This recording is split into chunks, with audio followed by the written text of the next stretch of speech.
Hello, hello. Looks like we are live. Welcome everyone to Ray Underground. So if you're tuning in, we are playing an exciting game this evening. I am going to be the story guide for the game. My name is Alexi. You can follow all of my gaming endeavors online at Cloven Pine Games. So yes, as I said, we are running Ray Underground, and we're running this game through the Gauntlet gaming community. So you can check out the Gauntlet at gauntlet-rpg.com to learn all about the games that are running here all the time and the exciting things the Gauntlet is doing. The game we're playing is Girl Underground, which is created by Jesse Ross and Lauren McManaman. It is a game about a curious girl in a wondrous world, inspired by Alice in Wonderland, The Wizard of Oz, Labyrinth, Spirited Away, and such tales. And we are running a Star Wars reskin of Girl Underground. So let me explain what the deal is with that. On the Gauntlet, Rich Rogers has for now 4 years been running this thing called Star Wars Saturdays, where he runs games using so many different systems to tell stories set in different places within the Star Wars galaxy. And last year, we started a tradition of celebrating Star Wars Saturdays by having a bunch of people put up exciting Star Wars one-shots on the calendar around the holiday season. So it's like a Star Wars holiday special or a Star Wars Saturday special edition, as it were. So this year, I put up a crazy option as a Star Wars Saturday special edition one-shot, and that is Ray Underground, which is taking Girl Underground and mixing it up a little bit for to be about Rey, the protagonist of the Star Wars sequel trilogy. So we are going to be seeing Rey fall into a strange realm and grapple with what it means to be a Jedi. Girl Underground has as one of its key mechanics the question, right? The manners that the girl has received, and then her, refusing to mind those manners, and instead, developing beliefs that she can stand strong in. And so, that a lot of that is about, how girls are socialized, what it means to grow up, like the protagonists of a story like Alice in Wonderland or like Labyrinth. And here we're changing it up, so these are manners about what it means to be a Jedi. We're going to be seeing Rey figure out, what being a Jedi means to her, and that is something I'm excited about. It's an experiment, right? We are messing around with Star Wars and messing around with Girl Underground and seeing if we can create something interesting over the course of just a couple hours together. So I've talked for a little bit. Let's meet the players. I'd love for everybody to take a moment and just introduce themselves as players. If you don't mind sharing your name, your pronouns, if you would, and online handle, if you so desire. And I will ask for David to go first. David, tell us a little about yourself. Yeah, you bet, folks. Hi, I am David S. I use he, him pronouns. And in terms of coming into this game, I have the awkward position of not having actually seen any part of the sequel trilogy. But I am familiar with the core movies, episodes 1 through 6. And I am a big fan of Girl Underground because I have run it, I have played it with Jesse before. And that's kind of what brings me here. So I don't really have any kind of online handle or social media presence, but you can find me on the Gauntlet, in the Slack, and occasionally on the forum. If you're ever interested in getting in touch, feel free to shoot me a message at any time. Fantastic. Welcome. Good to be playing with you. Next up, Marley. I'm Marley, she, her, hailing from Boston. I have this amazing ability to find really cool systems that everyone else has played the basic version of, and so I only get into games where someone has done something wacky with them. Someday I will play Good Society, just like the basic version, as opposed to any of the expansion sets or anything. But so that tradition continues. I've never played Girl Underground. I always thought it sounded cool. So this sounded really fun to join. So I am extra clueless as to what we're doing today, though I have seen Star Wars, but it's been a couple of years. Anyway, yeah, looking forward to it. I don't think I have anything I need to shill right now, but yeah, enjoying my time on the Gauntlet. Excellent. Welcome and great to have you here, Marley. Let's see. Next up, Jesse, tell us about yourself. Sure. I am Jesse. My pronouns are he and him. I've run a little bit of Girl Underground. This is my first time playing it. Excited for this. I like Star Wars a lot. I don't have the knowledge of it. Many people do. I have seen the prequel trilogies, the sequel trilogies, also the prequel trilogies. But this is the sequel trilogies, except for Rise of Skywalker, which just never got around to. Curiously, so familiar with the character. Don't know what really happens to her much after that second movie. Here it's pretty wild. Excited to figure out what the rest of her life looks like as she figures out what it means to be a Jedi in this strange new world. Don't look for me online. It's not worthwhile. Good to have you, Jesse. I think Lowell is running a series with Hearts of Wulin that is also about like rewriting episode 9, and so there's kind of we can say that you're now letting a bunch of different timelines branch off for kind of what happens in the post Last Jedi Star Wars universe, and I like that we're kind of exploring new territory for Star Wars Saturdays here, because Star Wars Saturdays has been kind of largely set between. Actually, I think Rich has been moving along the chronology as he's gone, but I've mostly played games that were set between the original trilogy and the sequel trilogy. So in this session, we've jumped way forward to tell a game set in the far-flung future of the Star Wars Saturdays version. And if it gets invalidated by other events, we'll say this is Legends. Then this is its own little continuity here. Cool. Sabine, thank you so much for being here. Tell us a little about yourself. Yeah, hi, my name is Sabine. I use any pronouns. I have both played and run Girl Underground, and I also have seen all the Star Wars movies and series and things, and even the Lego things, but I haven't played the computer games, so that is my glaring weak point. Of course, I watched The Last Jedi playthrough. Yeah, I'm a total nerd. I'm sorry. I apologize. I will not let that influence anything. I will just keep doing. I mean, let's just do what we do and not worry about what's canon or not or whatever. Nice. I wholeheartely concur. Great to have you. Let's start building our girl. We know a couple things already. The way Girl Underground works is you kind of pick the girl's name by picking what your family doesn't have, right? It says if your family has love but no curiosity, your name is Cat. If your family has love but no money, your name is Penny. And I have said, well, if your family has love but no clarity, your name is Ray. And so that is our girl. Here's a question. Marley, if you'd field this one, how do you wear your hair? And you can pick one of the options on this sheet here. I'm looking at the girl sheet in our shared character keeper, or you can author one of your own. I mean, she's got pretty iconic hair. Let's see what maps best to it.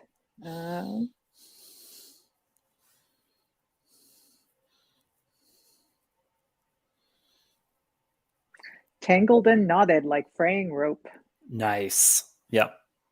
Yeah, absolutely. That iconic series of buns.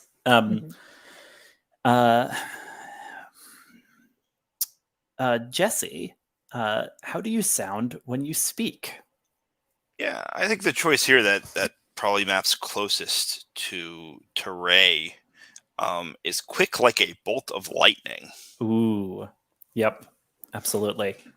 I should I should say, in case someone is watching along and doesn't know how Girl Underground works, in Girl Underground, the players collectively, create the girl and take turns embodying her, and then they will also play the strange companions that the girl meets in the realm she falls into. So yeah, so we are together making the girl, who is Rey, and then we also have companions we will be meeting soon. Sabine, what is your prized possession? I think I'll go with I think I'm not going with the lightsaber maybe yet. Not the lightsaber. No, I think I want something else. Well, I would like prized possession aside from that. I think, does she have maybe Han Solo's dice that were given to her at some point? Totally plausible. Yeah. I think that's it. She has these dice as a keepsake, and remember the first time she felt something family-like with a person, and then yeah, something given. Han Solo's dice. Absolutely. Go ahead and note that down so we remember what that means. David, what is your biggest fear? And I'll say, I think any of these options on the list are like consonant with things we saw in the sequel trilogy that Rey might have have a fear of. I'm leaning toward rage. However, maybe the twist that I might put on it is the examples they give here are all external things like fire and monsters and earthquakes that threaten you. But I think in the context of sort of Star Wars philosophy, rage in the context of your own uncontrolled anger is one of the greatest threats that you could face, if I recall. Yeah. So maybe rage and just emotional disquiet, that kind of thing. Yes. Well, and they also say fear leads to anger, so I suppose rage could play there too.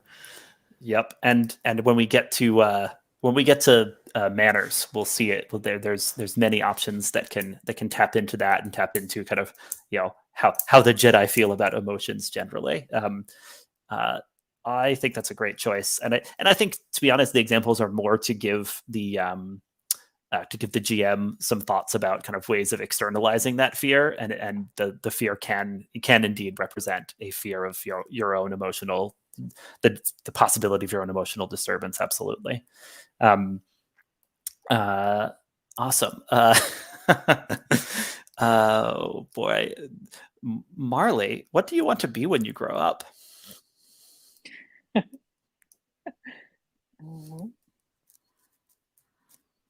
Obviously, this question, means something slightly different for an older character like Rey, but I think it's still a good question to put to someone who's trying to figure out their place in the universe, right?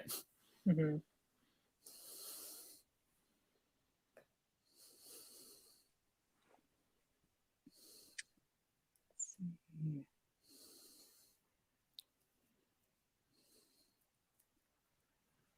I think Rey wants to be the founder of a new Jedi Order. Yeah. Nice. Good ambition. Good kind of big task to have waiting for her. Yeah, and I think with the flavor of like recognizing that the old order had all these flaws in it, so how can she do it better? Right, and she's got like bits of bits of Jedi training from different mentors. She's got ancient Jedi texts that maybe she can medium decipher, but who knows if she feels she understands all the context of it, right? So there's all sorts of suggestions of what a Jedi should be that she's trying to synthesize, right? Mm-hmm. So I buy it. So for what is your home life like, I want to kind of ask kind of what what you've been up to recently. Like where have you been, and what have you been doing? Sabine, if you've got a thought on this for kind of Ray's recent past that we want to throw in here. Yeah, I think she didn't stay on Tatooine. I think she went somewhere where there's green in the world. Because that's what she's looking for, right? Something that's growing, something that represents life. Because forest life and stuff like that. Nice. So she's been exploring, at least one other world, going somewhere green, somewhere very different from her, kind of Scrapheap planet of her childhood. Jesse, what else have you been up to, as far as kind of recent exploits or interests?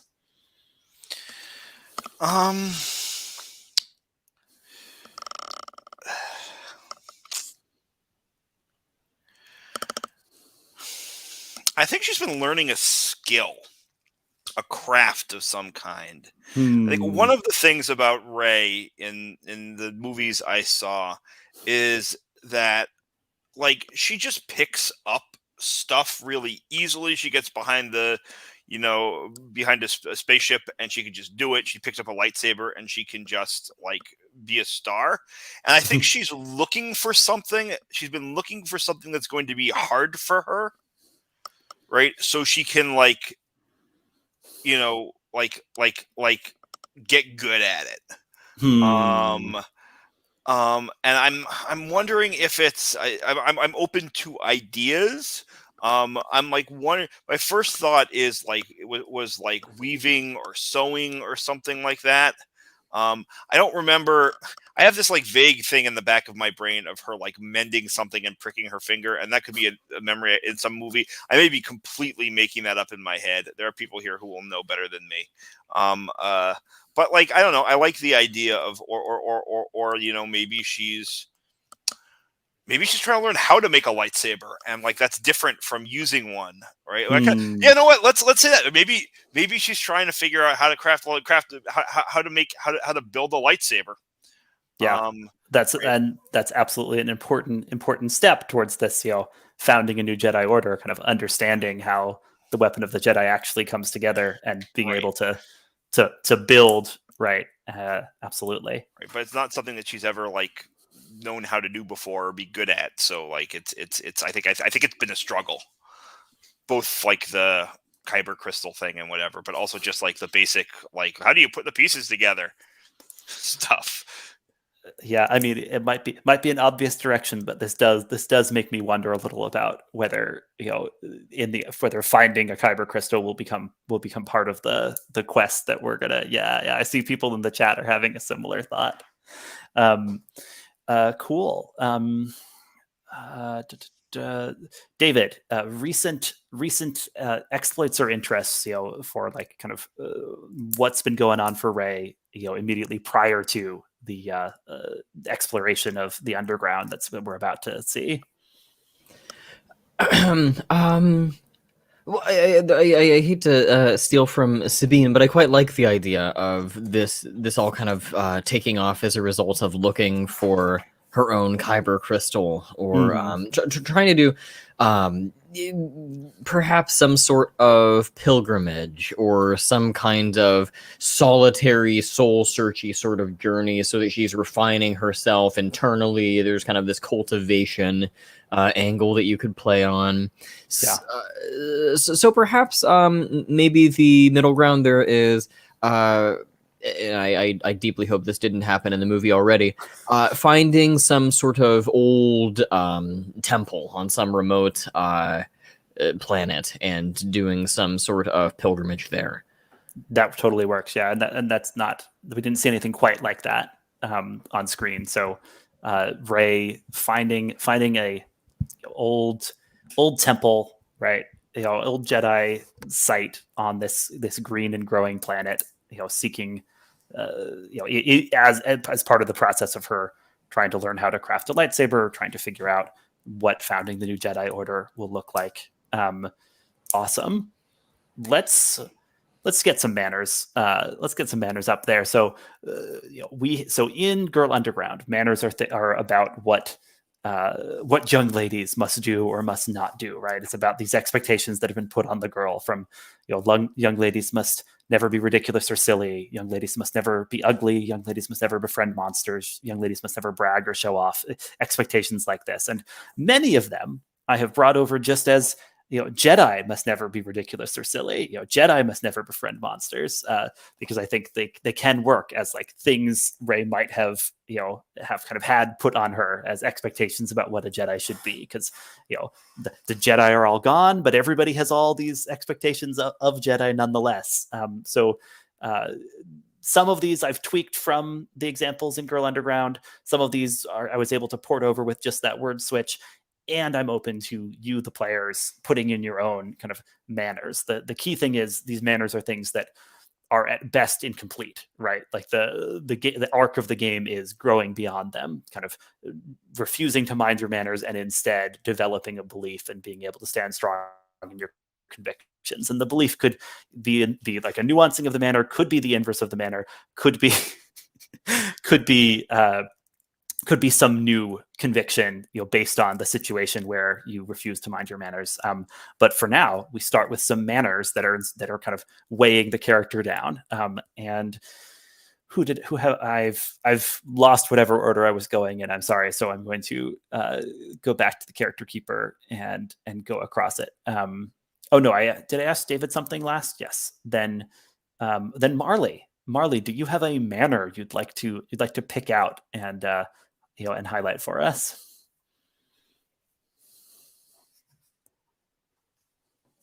So I think going along with the themes we've established, Jedi must never show anger is a good one. Yeah, absolutely. That tracks. Let's see. Oh, the game wants 8 manners, so each of you will pick out 2. Jesse would be next, going in character keeper order. Jesse, do you have a manner you're particularly interested in here? I do. I really love this one. I think it goes great with the most precious possession that Sabine selected, which is Jedi must never act like a scoundrel. Yeah. Right? Like this idea that Han Solo is one of her role models. I think is cool. And how is that going to affect what type of Jedi she wants to be? Yeah, and like how does that pull against like the idea of what a Jedi should be? And yeah. Nice. Sabine, you're up next. Yeah, I think I will go with another rather obvious one, if I can find it. Sorry. Jedi must always keep their feelings to themselves. That is one that bugged me in the original movies a lot. So, yay. And since we have it as a manner, it's something that you will push against, right, and develop an alternate belief. I love it. David, what about a manner?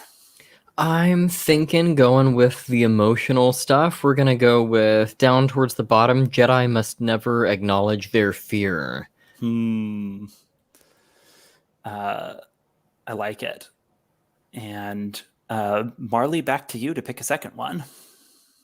Does it have to be one of the ones written? No. Yeah. So if you've got an alternate option, just type it right in. The Google Sheet will have a little like red mark, but it won't stop you from doing it. So there's a there's absolutely, you're free to compose a manner that you like. Cutting to the heart of the matter, Jedi must never use the dark side of the Force. Oh, that's fascinating. And kind of we can have that up there as a manner, and a particularly Star Wars manner, because that wouldn't make sense in this form in Girl Underground, but we are Star Warsing it up, so I love it. Jesse, your turn.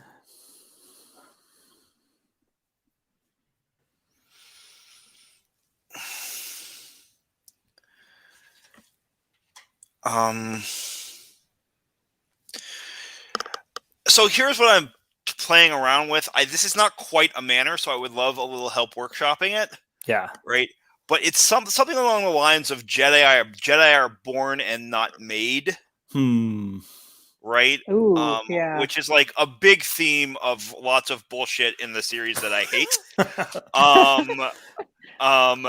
And it's not this is so I did put in one there. Jedi must always answer to Skywalker, which I right, was... which like it's cute, but I don't want that. Like, she may or may not answer to Skywalker, but that's not what makes her a Jedi, right? I'm trying to figure out the way. Like, I don't know. I in general hate bloodlines bullshit. It's a thing I dislike in media. But I think there's a way to couch it as a matter. Right? It's something like Jedi must remember they're different from other people. Yeah. Jedi must remember the source of their power, or no, that gets into the same place. Jedi must remember they're different from other people, or that they stand apart from other people. Yeah, or maybe right. Jedi know they are born different. Let's say it that way. Mm-hmm. Yeah. Right. Because I think that is a manner that we can push against. Right. I mean, like she can recognize that maybe she wasn't born different, but she became different somehow. Right. Mm-hmm.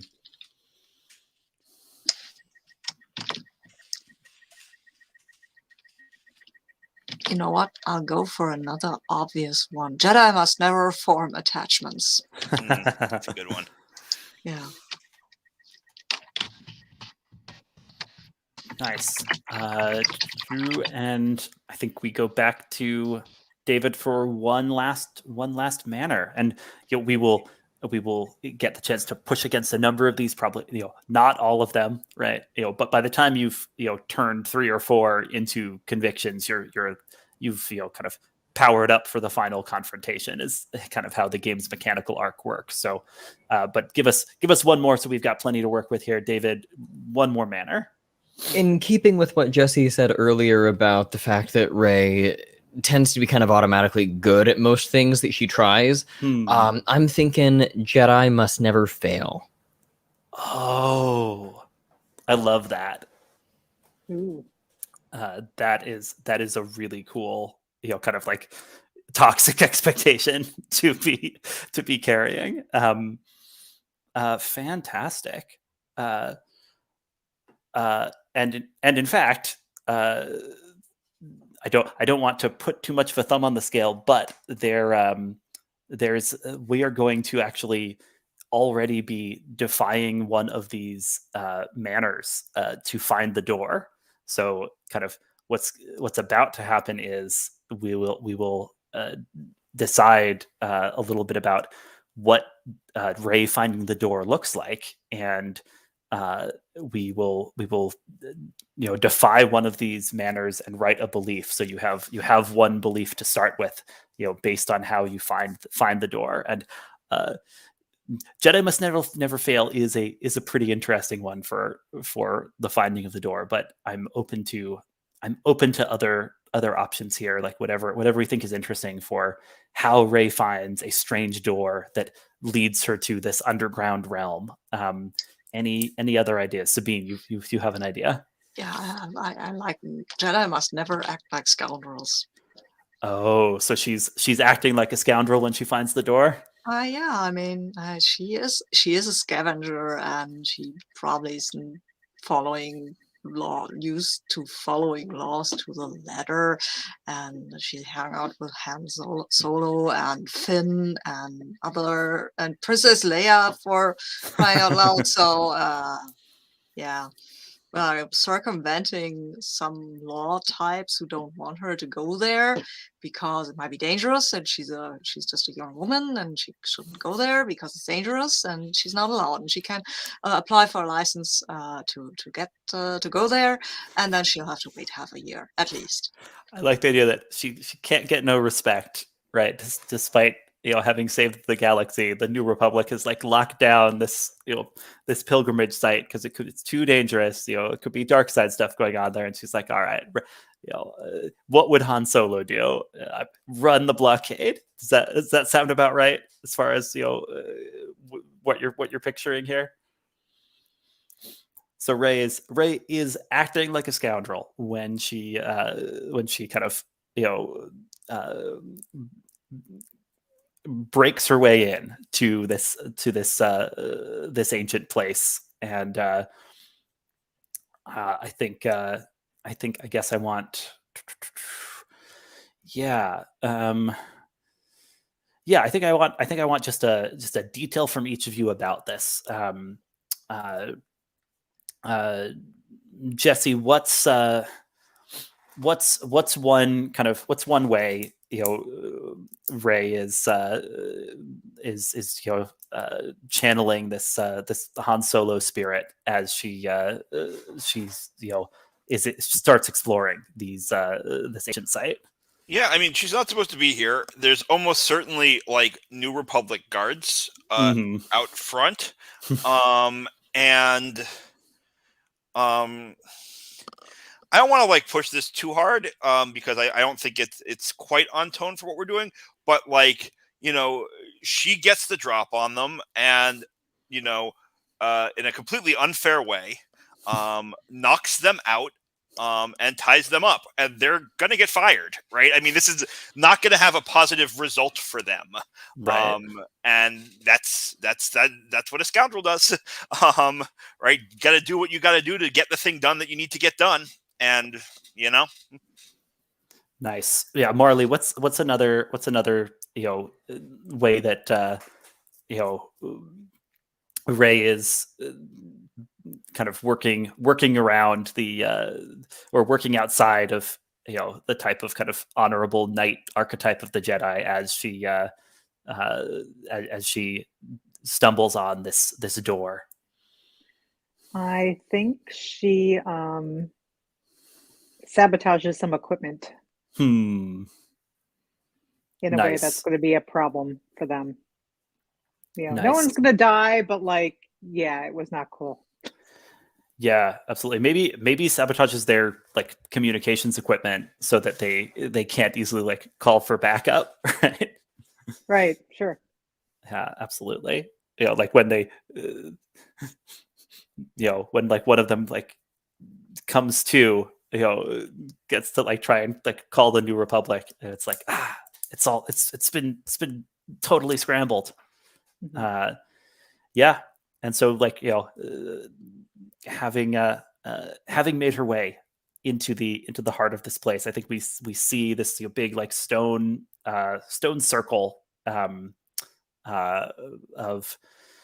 like circular platform with like big standing columns, several of them overgrown with greenery, and as Rey is starting to try and understand the like carvings on this thing, there's this like click, right, as it like sinks, as she like looks around, like braces herself to jump, and then like the whole thing like flips over, right, drops her down this like absurdly long Alice in Wonderland type drop, right, as like up the like glimmer of light up above, like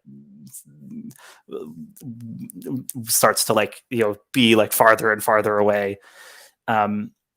And David, I want to ask you to propose something for the new belief that we're going to put in instead of the manner Jedis must never act like scoundrels. So the belief should be something that it might make sense for the character to have adopted as a result of refusing to mind those manners. Perhaps. Does it need to be phrased as Jedi ... at the start, or can you kind of phrase it however? You can kind of phrase it however. Yeah, it's not as restrictive as the as the manners, right? So it should be something that you like. It should be a belief that you can choose to stand strong in, but it can be you've got some flexibility for it. Got it. I'm thinking about a belief connected to how progress is made. Like, rebellion is how we grow. One should use all facets of their resources to move forward, something along those lines. So, rather than must never act like scoundrels, I'm thinking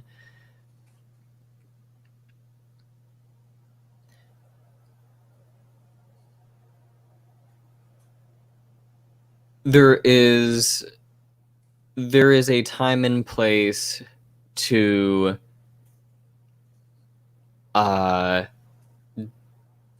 defy expectation. Does anyone want to edit or? Yeah, this is a collective thing. Like everyone can speak into the beliefs. Does that sound good to folks? There's a time and place to defy expectations. Does that sound good? Do we want to make any changes? I wonder if we could like add an adjective or something to expectations just to sharpen it like slightly around scoundrelly stuff rather than like just decorum. Yeah. Expectations. Ethical polite expectations. Polite expectations. expectations. Yeah, all of those things. I think are all good. Just like sharpening it up a little bit. Yeah. Right. Yeah. I think the qualifier is good. Let's do. There's a time and place to, break polite expectation. Yeah. Sound good to folks? Yeah. So I think if you click the checkbox, yep, it will strike through the manor, and then you can write the new belief below. Cool. Yeah, so we have Ray falling, and then she like,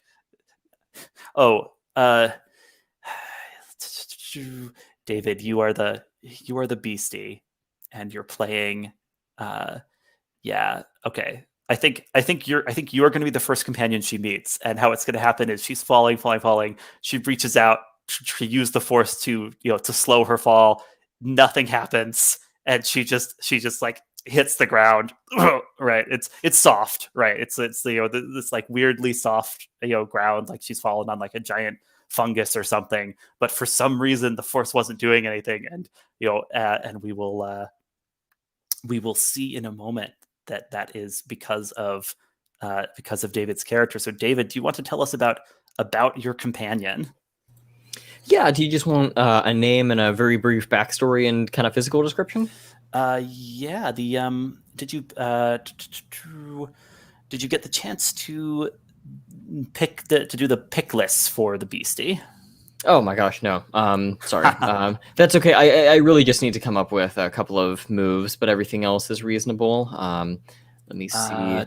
Yeah, for the game, you get all the moves. You don't need to make any choices. Oh, I'm moves. Sorry. Yeah, no, you're right. Yep, I've got the pick list ready to go here. We're in good shape, I think. Yeah. So tell us about your character, and especially make sure we're all pronouncing their name the same way. Absolutely. So my character, and I will go ahead and copy paste their name into the chat so everyone can see it and we can wrestle with pronunciation. But my character's name is Solaris. They are a member of a reptilian kind of lizard-like species called the Ysalamir, or the Ysalamiri, if we're making it plural. And the thing that makes these particular species interesting is that they are a type of essentially force-suppressing lizard, which, when they get into large groups, can suppress expressions of the force up to kilometers in a radius. And I think the I don't want to spend too much time talking. What information would you like me to provide? Run down the stuff you picked. Sure. What's most likely to get you into trouble? What were you before you were a talking animal? What do you need that this journey will give you? What state are you in when the girl finds you? Oh, that's good. That's good. So I think that what we've got here is, I mean, the type of animal I am is the Ysalamir. The thing that is most likely to get me into trouble is my mouth, because as we'll learn by kind of talking about my backstory and what I was before I ended up here, I'm used to being a bit cocky and a bit too quick to offer my own perspective on things by virtue of who I used to work for. What did I do before I was a talking Ysalamir? I was actually the pet of a sort of high-ranking member of the Imperial Navy. These were people, I think canonically Grand Admiral Thrawn actually did this. I would be sort of slung around the neck of a high-ranking officer because when they were hunting down Force users, this would suppress their ability to defend themselves against the Empire. And so I sort of was a pet of the bad guys for quite some time. Nice. But I think what that's this, awesome. yeah. But what this journey might give me is perhaps a new life and some perspective on how a Force user might, in fact, be a good guy. And I think the state that I'm in when Rey finds me, I'm thinking caged insofar as I'm kind of stuck down here in the underground. I wasn't born here. I didn't want to be here. And hopefully Rey is my ticket out. Or is it possible you're literally in a cage? Like the Empire was done with you and just like locked you in a cage and threw you away? I'm thinking something like that. I think perhaps my old master, I mean, he might have been shot down here some number of years ago. And his crashed ship is off somewhere that might be a location. And I'm just kind of stuck, under something or in maybe the cockpit that's been thrown off somewhere. And I kind of can wander around in the cockpit, but I can't escape it. Something like that. Nice. I nice. also realized that I think I am missing a key point of this system. Is this a metaphorical underground or is this a literal underground where characters who exist in the Star Wars universe are going around doing their things? Kind of both. It's it's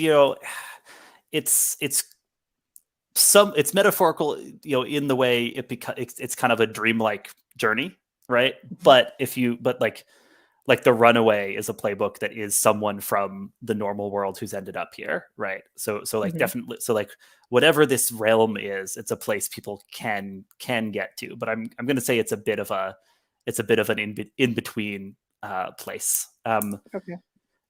Anyway, Sabine has reminded me we should take a little break. So I think probably when we come back from the break, we will get to introduce the other companions, and I'm going to handle this in a montagey way so that we kind of relatively quickly have all the companions gathered. We'll kind of do very brief like glimpses of Rey encountering each of them, just enough to see how they come together and end up as a group that are on a journey all together. But yeah, let's take 10 minutes and be back at like 17 past the hour to continue. All right, see you all then.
I just opened up my Star Wars Advanced Calendar thing, and now I have this signal thingy.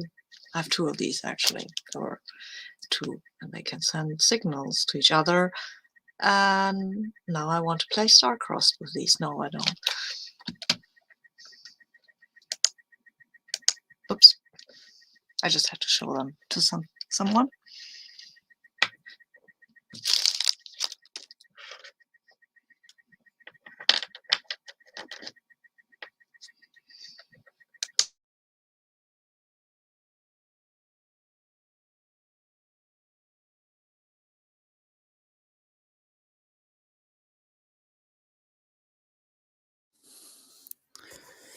Hey, are we all here?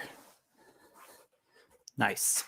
Over the break, I was able to think a little bit more about your question, Marley, and I think I have a better answer that kind of incorporates some of what's starting to be established with the things we picked about these characters, right? So my supposition here is that what all the companions know and what will become clear to Rey shortly is that the underground is a mysterious place where the flotsam of the galaxy somehow ends up, right? Where there's entrances on many planets somehow, and lost people can find their way here through any number of doors, but everyone has to find their own way out, right? Like there isn't a consistent way to get back out of the underground if you've fallen into it, and so yes, so things that have been lost or otherwise become unmoored from elsewhere in the galaxy can end up in this realm. Does that work as still a slightly hand wavy explanation, but kind of enough to be going with for kind of what the nature of this place is? Sure. I had assumed that we didn't have to be super literal, and I wasn't sure if like it should actually make sense in the time and place. And sounds like we can be a little hand wavy and stuff. Okay, nice. Then yeah. So, and as I said in the chat, how I'm going to handle this montage is as each of you will tell us a little about your companion and tell us about how Rey finds them, and then just another player will take a turn saying how Rey helps them, right? Just narrating that, and then we'll cut forward to the next scene of a new companion being introduced. The game as written suggests playing these out more, but I think it'll be good to kind of bring all the companions together on the quick side and then be able to move forward from there with all the companions accessible and people rotating playing Rey. Yes, so Solaris the Ysalamir is the first of our companions we've met. Solaris, what do you say when this unexpected person drops down so close that she lands inside your anti-force bubble? Well, it's been some time since I saw one of you. Welcome. And might I ask, who is taking control of the girl at this point, or is this? Yeah, who wants to be Rey? Anyone want to volunteer? Be our first Rey? I'll take her in this scene. Absolutely. And I think so. I'm in your anti-force bubble, right? Sure, and I imagine that I can kind of turn it on and off as fits me, but I think that the default is that it's just kind of on. Yeah, and you're just like in a cage, and you didn't really describe the environment, did you? The wreck of an Imperial ship, right? That's just kind of lying here. Right. I'm thinking kind of a small craft almost. And so, I mean, it's basically sort of this overgrown cockpit that is sort of its own sort of environment. There's the sort of drippings of rainwater or something like that have pooled off to one side, and there's just enough space for some insect to crawl through on occasion that I can snatch up and sustain myself, but it's otherwise a small terrarium that I've kind of made for myself, and Rey has sort of crashed in through the canopy and has opened everything up. Right, and this is also just a very natural kind of place for Rey to find herself in, right? This is what she does, or did, right? Spelunking destroyed Imperial starships. Hmm. So I think she's looking around and she's like poking, and she hears you, and she looks and she's startled, and I think you see her like almost like try to summon the Force in a certain way, like in some way.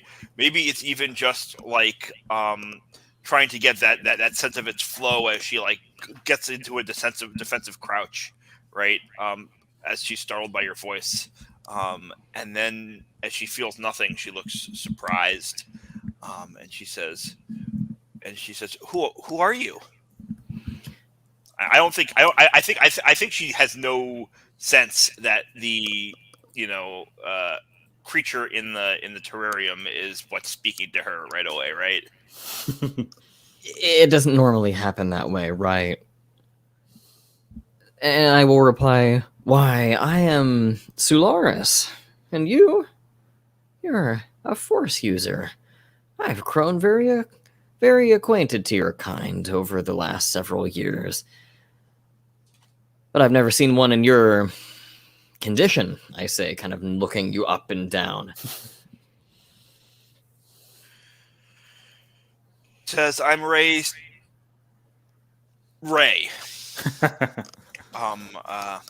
And I don't. We don't. I think we won't want to play out this full scene, right? But I think sort of to lay out sort of like I wonder, like in sort of the way the conversation goes is that you express interest in getting out of here, right? And I kind of like, I'm like nervous, I'm uncomfortable, I don't like this like sense of lack of Force sensitivity, but I'm also kind of intrigued, and I don't like seeing people and creatures imprisoned, right? And so I kind of I help you out. Yeah, Sularis, you agree to travel with Ray for the sake of having someone to help you from this place and maybe find some new life. I think so. And I think that maybe as we close out the scene, I'll sort of say something like, it's funny, and then I'll pause and, perhaps Ray will say, well, what is it? And I'll say something to the effect of, I've been talking with you for the last 15 minutes. Why, I don't know that I've ever seen a Jedi last longer than 15 minutes before they die around me. Yeah, I think that's Amazing. a great see. Ray, we don't get Ray's response, whatever it might have been. We get the scene wipe right from that. And our next companion we're going to meet is our construct. So, will you tell us about who your construct is and the things you picked from the pick lists? Yes, so this construct is IG-45. It is a battle droid. It is a heavily damaged battle droid that has been ordered to self-destruct. It has been decommissioned, but it is so heavily damaged it is unable to do so. Oh no. Okay, yeah. So when Ray comes upon this creature, it says, unable to self-destruct, please assist. So who wants to be Ray for this scene? I can be Ray for this scene. Yeah, Sabine, how does Ray help this poor battle droid that's been ordered to self-destruct but unable to do so? I think it's an assassin droid, actually. So she will at first be a bit suspicious because you never know, right? But then she will. She knows about tech, right? We've seen that in the films. She knows tech, so she will go cautiously over, look for a restraining bolt, remove the restraining bolt, and then start repairing the droid because she doesn't believe in restraining bolts. Restraining bolts are bad, and she will ask, "Look, you won't shoot me if I repair you, right?" No, I am required to self-destruct. Please assist. I'll just remove this thing here, and maybe you don't want to self-destruct anymore, right? Why would I not want to self-destruct? I mean,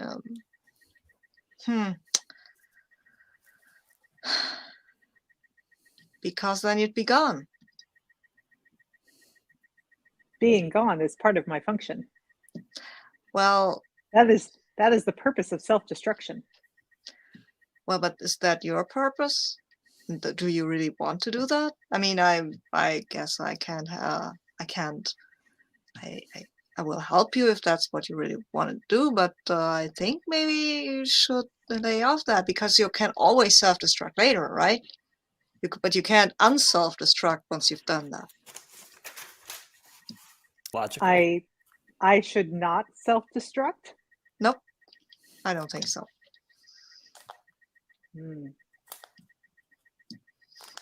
Awaiting further orders. Okay, I think Ray will repair what's to be repaired and tell you to come along. Because I think at this point she's grokked onto the fact that this is a very strange place, and that maybe she should have people around her, right? Yeah, get some Even companions. Even if it's a Force suppressing lizard and a decommissioned assassin droid. Yes, that's yeah, that seems. Oh, is it an assassin droid? Apparently, I don't know my droids very well. I mean, you can be whatever you want, but I think the picture you've chosen is the same like model as the assassin droids that have turned up in some things like the Mandalorian. Mm-hmm. Okay, yeah. I was trying to pick the Mandalorian one. Oh yeah, totally. Yeah. All right. I love it. So yeah, kind of like Ray. Solaris, are you like scrabbling along on the ground or like riding on Ray's shoulder? Like, what are we picturing here for the companions? Because I'm presuming that like IG-45 is now like clanking along in this procession.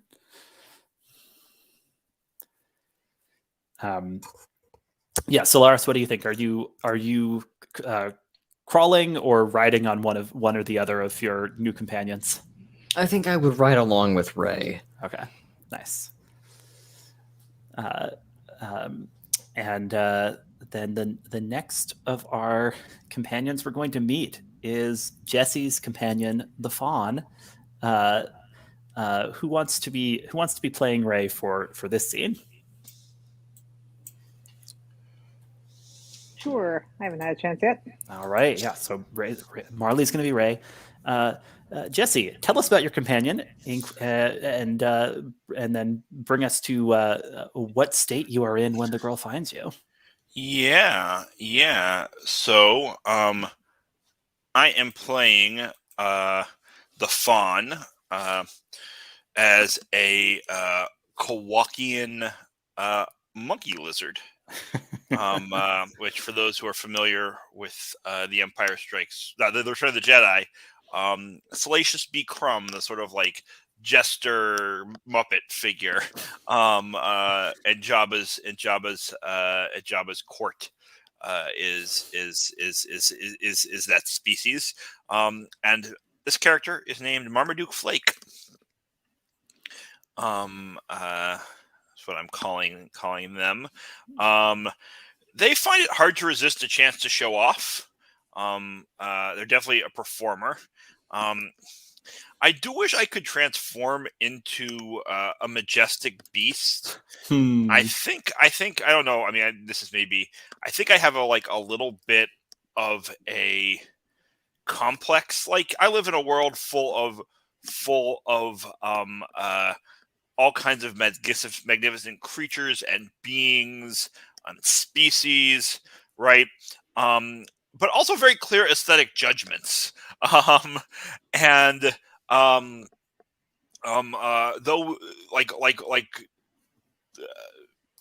people of my species are silly little funny creatures and not beautiful and majestic and wonderful, right?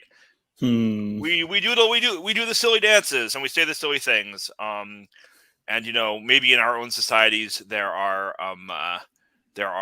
like different expectations, but in galactic society that's what we are, right? So that's what I wish I could be, something much more majestic. This journey, I'm looking for a real reason to celebrate. I ultimately just want to like entertain people and have a good time, but I would like to be more beautiful while I do it. Right. And thus, see, the girl finds me in a sideshow act. I'm, I don't know that I'm not being held there against my will. I'm not imprisoned, except in the sense that this is what I feel like I have to settle for, right? Like I want to be in the main ring, right? And not doing the funny jigs, but singing the beautiful sad song, right? But I'm a monkey lizard, right? And so I have to do the capering antics. Yeah, I like it. I like the idea that the first thing Ray finds, like the first kind of like, the first like evidence of society, right, as opposed to like just individual lost souls that Ray finds here in the underground is this circus, right? Like, like she spots, what looks like a big top, right? And then like as she's approaching it, she walks by this sideshow little it's a cage. There's a door to get out of it, right? You're not chained into it, but it's a cage where you're supposed to do your sideshow dance, and like no one else is paying attention to you, right? Like anyone else has like gotten bored and wandered off, and so like Ray is the only person who's paying attention to Marmaduke Flake. Marmaduke, how do you greet this interesting new person who seems to care about what you're doing in your sideshow act? I mean, I think I tried to make her smile. Nice. I'm going to actually throw into the stream a picture of what a Kowakian monkey lizard looks like, in case anyone is, wondering what we're picturing for Marmaduke Flake. I was trying to insert an image in my character keeper, and then I got distracted by what everyone else was saying. No worries. By playing the game. So apologies. Yeah. So you try to make Ray smile with a little song and dance routine. Yeah, I mean it's like very much like it's silly. It's a little baughty. To get I definitely punctuate a phrase with a fart at some point. And like in my head, I know I'm debasing myself as I'm doing it, but I also know it always gets laughs. Yeah, Ray, what's your reaction? So Ray actually is not smiling because she is too hung up on the fact that there is a cage involved. And so she waits for a moment when she is sure no one is paying attention, which apparently comes fairly quickly based on her description. And she leans in and she says, "Are you trapped?" I keep doing my song and dance, but as I'm doing it, I do like a stand up. I kind of like kick my foot out, and the door opens up. And I think I do like a little flip and start dancing on top of the cage. And let me. Can I just throw something out there? And I say, only by the size of my audience. I'm gonna put something out here that might be a bit of information Ray wants that Marmaduke Flake has also, just as far as like environmental details about the underground, because I think it's still relatively dark even here, right? That there are, like, when you look up, you can see like faintish lights in the sky, and when your eyes adjust, you can see okay, but it's like it's starlight, right? It's not it's not daylight down here, and when you look up, you can tell that there's that the stars are little like glowing crystals embedded in a a solid roof that seems to be over this whole realm, right? And there's like a clear place where a sun should be but isn't.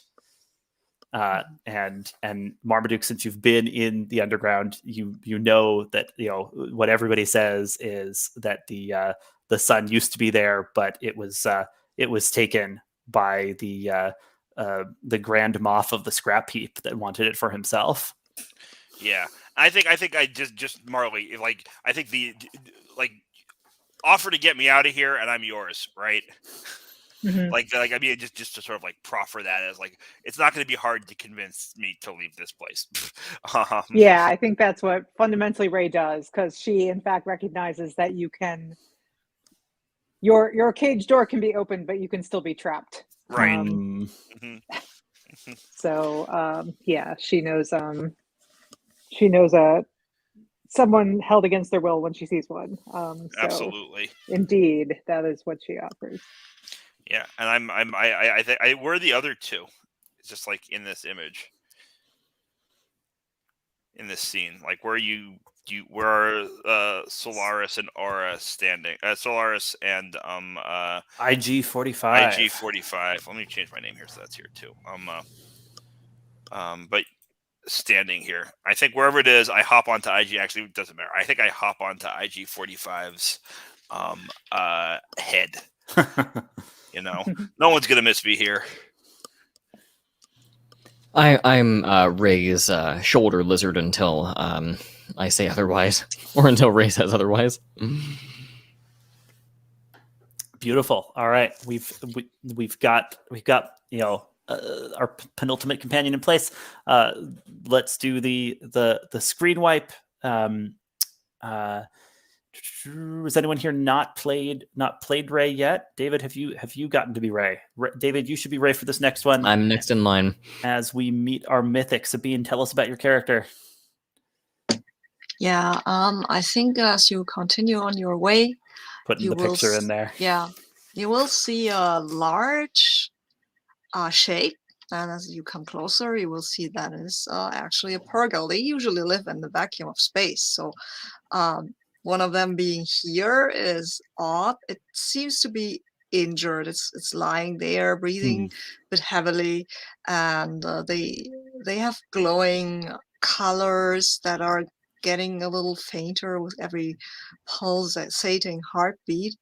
And when you come closer, they look at you, and they precisely look at you. There is an intellect there that is regarding you.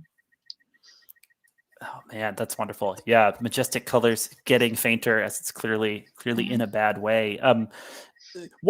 What size roughly are we picturing? Because this creature is, you say these creatures can be like as big as whales or bigger, flying around in space. But for this one in particular, I mean, it's a mythic. They tend to be pretty large-ish. I think we're thinking elephant, maybe.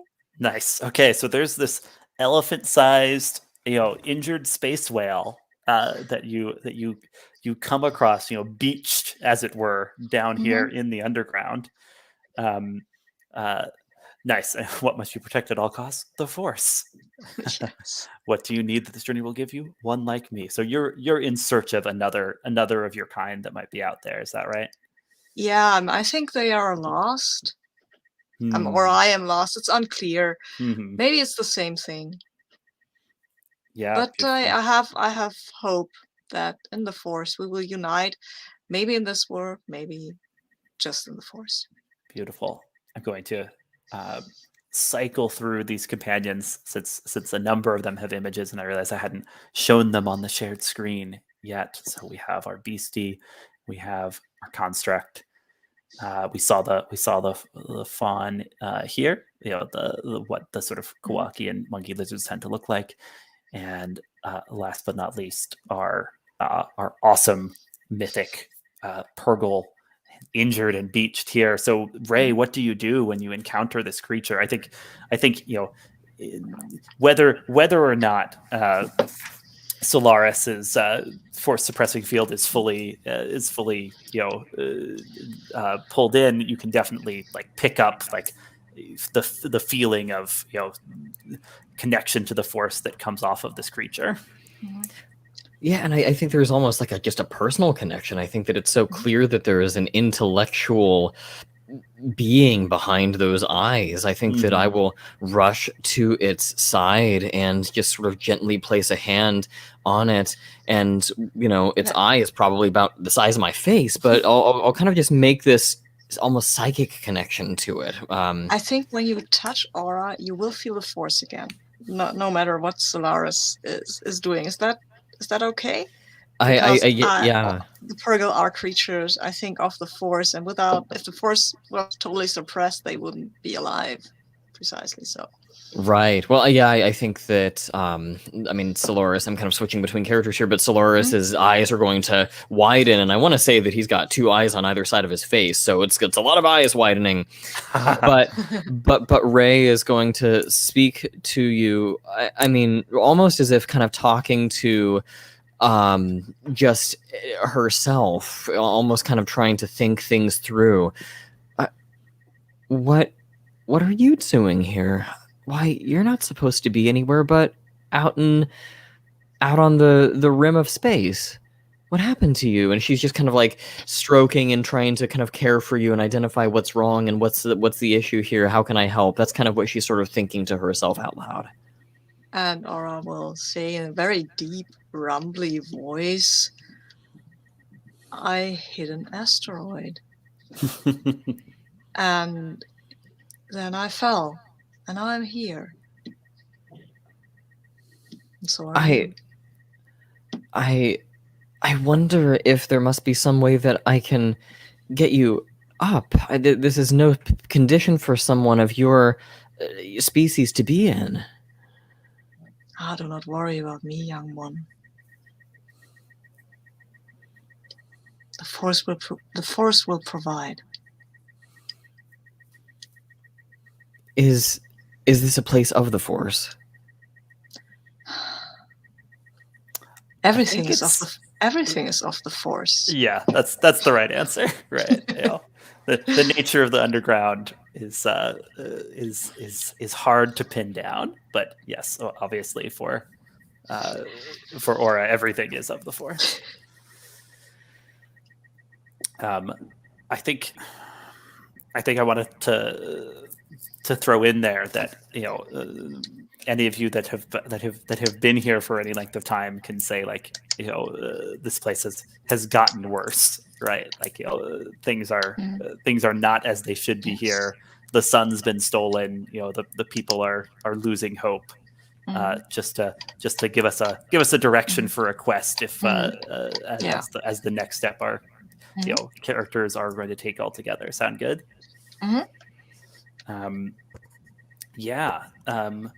Marmaduke, what have you heard about the kind of ridiculous displays that the Grand Moff of the Scrapheap has made with the stolen sun?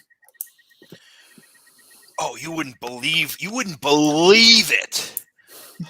Well, first of all, he once got a guy to take it and like a cabbage and a pear and juggle them. And somehow this cabbage and pear, they didn't like that sun is pretty big. It's not like, burning glowing star size, but it's a sun, it's big, but just like a regular, just like another piece of fruit, juggled it. Craziest thing I ever heard.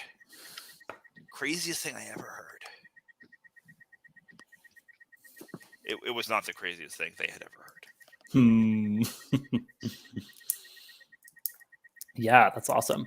I would love to maybe pick up with the whole group, like Ray and her newfound companions, approaching the yeah, the grand Scrapheap of the Grand Moff of the Scrapheap, right? And so we can get this setting where someone's clearly like pulled together a bunch of the like junk and wreckage that has has piled up here in the underground to form a big like arena, right? A big kind of like the junk has been formed into walls. It's clearly like become a place where someone can hold court, and just to help paint the scene. IG-45, like what like piece of like wreckage do you spot in these piles of junk that is connected in some way to your own past? I see the part that I need to prepare myself so I can self-destruct. Great. Just putting that Chekhov's destruction device right there. Sure. It's a very focused droid at the moment. Yeah. Solaris, what thing that you recognize from your own past do you see amongst the flotsam and jetsam that's been piled up into this Scrapheap arena? A very large and maybe still operational blaster cannon that has fallen off of the starship that my master was shot down in. Mm-hmm. Nice. And Marmaduke, what's one more piece of technological detritus that's been left here?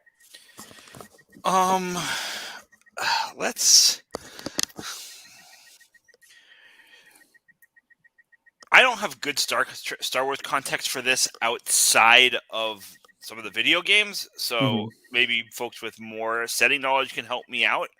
But I want to lean into some of the lightsaber stuff we were talking about. So I think it's like a workbench of some kind, right? Like that recent Souls-like game, Star Wars game had something like this where you could like modify your lightsaber, but also even in the KOTOR games, right? There's like a workbench area in the Ebonhawk where you can like do stuff. So I'm thinking it's like some kind of like a tinkering like workstation. Nice. Yeah, and it's like wedged halfway up one of these big piles, right? So it's it's kind of like left disregarded, but like sticking out recognizably from these Scrapheap piles. Absolutely. And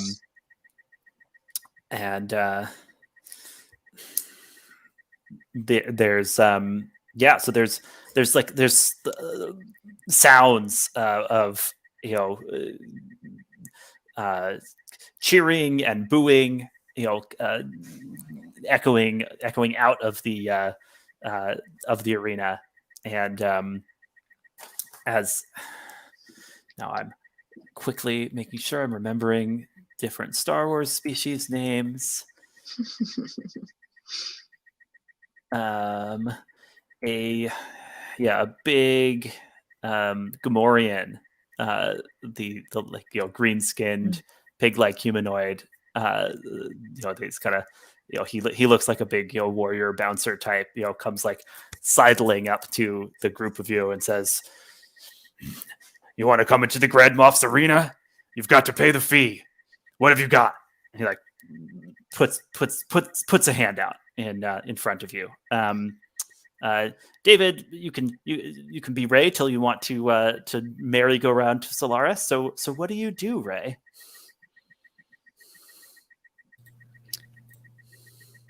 I don't recall saying I ever wanted to meet your Grand Moff.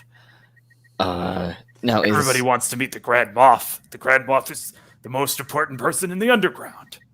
I whisper in Ray's ear, like leaning over heavy from IG-45's head, so I'm like kind of stretched out. I'm like, the Moff really is pretty important. Like stage whisper.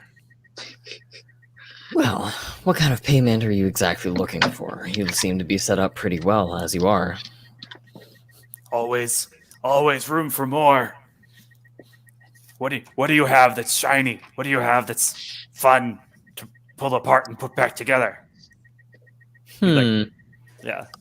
What do you do? Out of character, I'm almost inclined to volunteer IG-45, but maybe that might be kind of mean. I don't know. Yeah, I was considering that myself. I want to say that IG-45 has a move related to taking harm. Yeah, there's a move to roll when you suffer incredible damage. There is the just stuff move, and I wonder if something like that might be on the table. I think just as a way to get us in. It's all a ruse. After all, we're not opposed to scoundrel-like behavior. Interesting. Right. Yeah.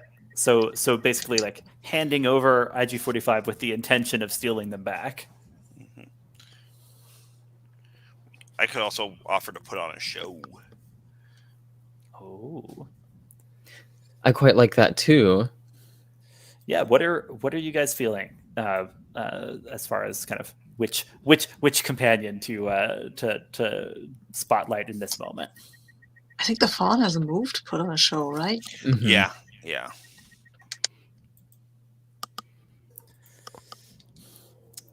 Marley, does it work for you to do that? I'm sure we'll get fun stuff Sure. with IG-45 Sure, that's and all fine. the scraps around her anyway. So yeah. Marmaduke, tell me what that looks like as you you volunteer here. It sounds like. Well, I think I want to. I mean, I think I was thinking about putting on a show for the Moff. We could do this too. I think I do like a backflip off the top of IG-45's head, onto the ground in front of this guard, and I start to do a dance. That's kind of like, it starts out as like my kind of silly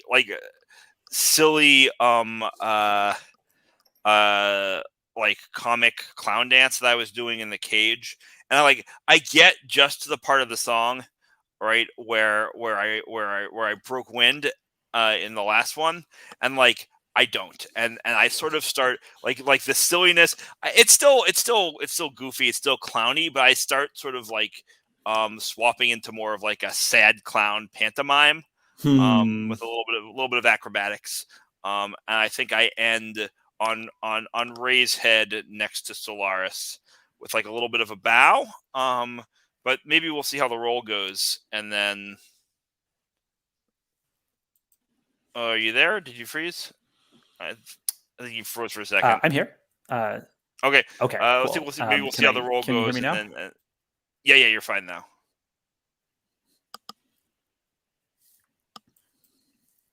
Yeah, can you hear me? Yes, I think I may be coming through on a delay though. Could be.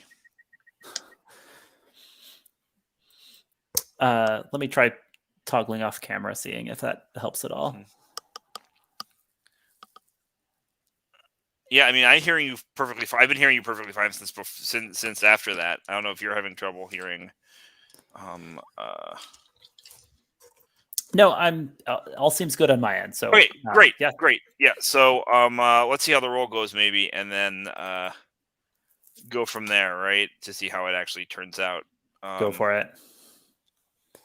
All right, and it's just flat 2d6. It's a 9. Flat 2d6. Okay, yeah. So on a 7+, who joins in your revelry, and what help do they offer? Sure, yeah. I think the guard, it like looks unsmiling for a moment, and then clearly gets into it. Right? Do you answer that question, or do I answer that question? I thought the character usually answers that question, because there's also then you ask the guide a question.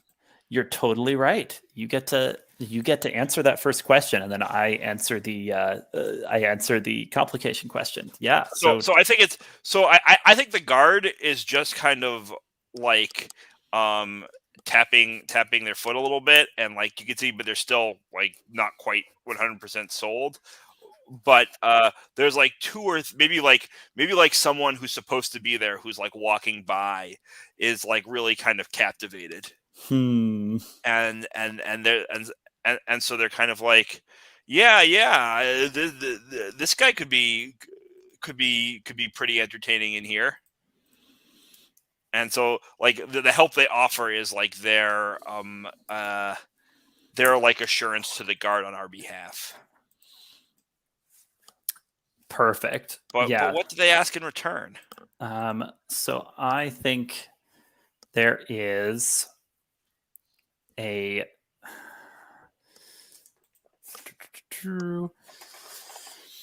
there's a human looking guy walking by, who's got like a big cart, right, full of different scraps, and so he says like, I'll vouch for them, climb aboard, right, and kind of invites the smaller companions to sit on the cart. I imagine Aura is sort of like circling overhead, right, like shadowing the whole thing. Yes. This seems interesting, but not really my area of expertise. So the kind of scrap merchant hands over a couple of his wares to cover all of you, passing through, and he introduces himself as Sunder, and he says I'm so glad I ran into you. This little fellow could be our ticket to the Moff himself. He likes weirdos. If we put your monkey forward, we can get the best commissions in the whole underground. So he's asking you to be to be his ticket to cutting deals with the Grand Moff of the Scrapheap. I'm certainly down for that. Nice. I do a little like hop and a bow. Nice. Ray, how do you feel? Riding along, with your companions, into this scrap arena. I'm thinking that the last, unless anyone has anything else they want to do, I think maybe the last thing that we'll have before the screen wipe and we switch scenes is Ray just says, "I've got a bad feeling about this." Yeah, that's about right, I think.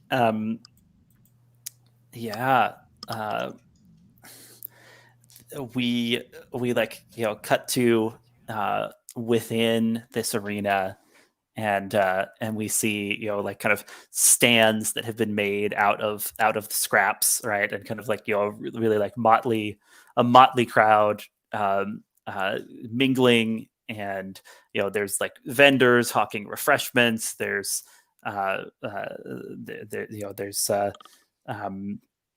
it's like a cantina scene on a grand scale, right, where we're getting this whole this whole place, and there seem to be different sports and activities happening in different spots of the arena. So there's like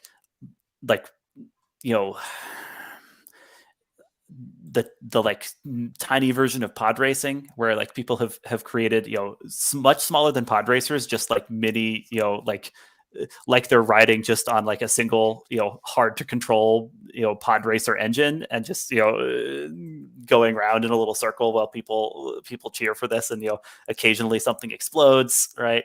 But that seems to be part of the appeal. There's there are like little there are musical acts, right? There's people who are singing and dancing, and then kind of what seems to be the main event, and you see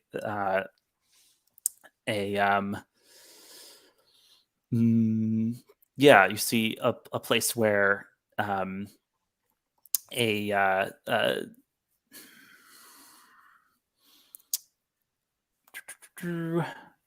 deciding exactly what direction they're going here.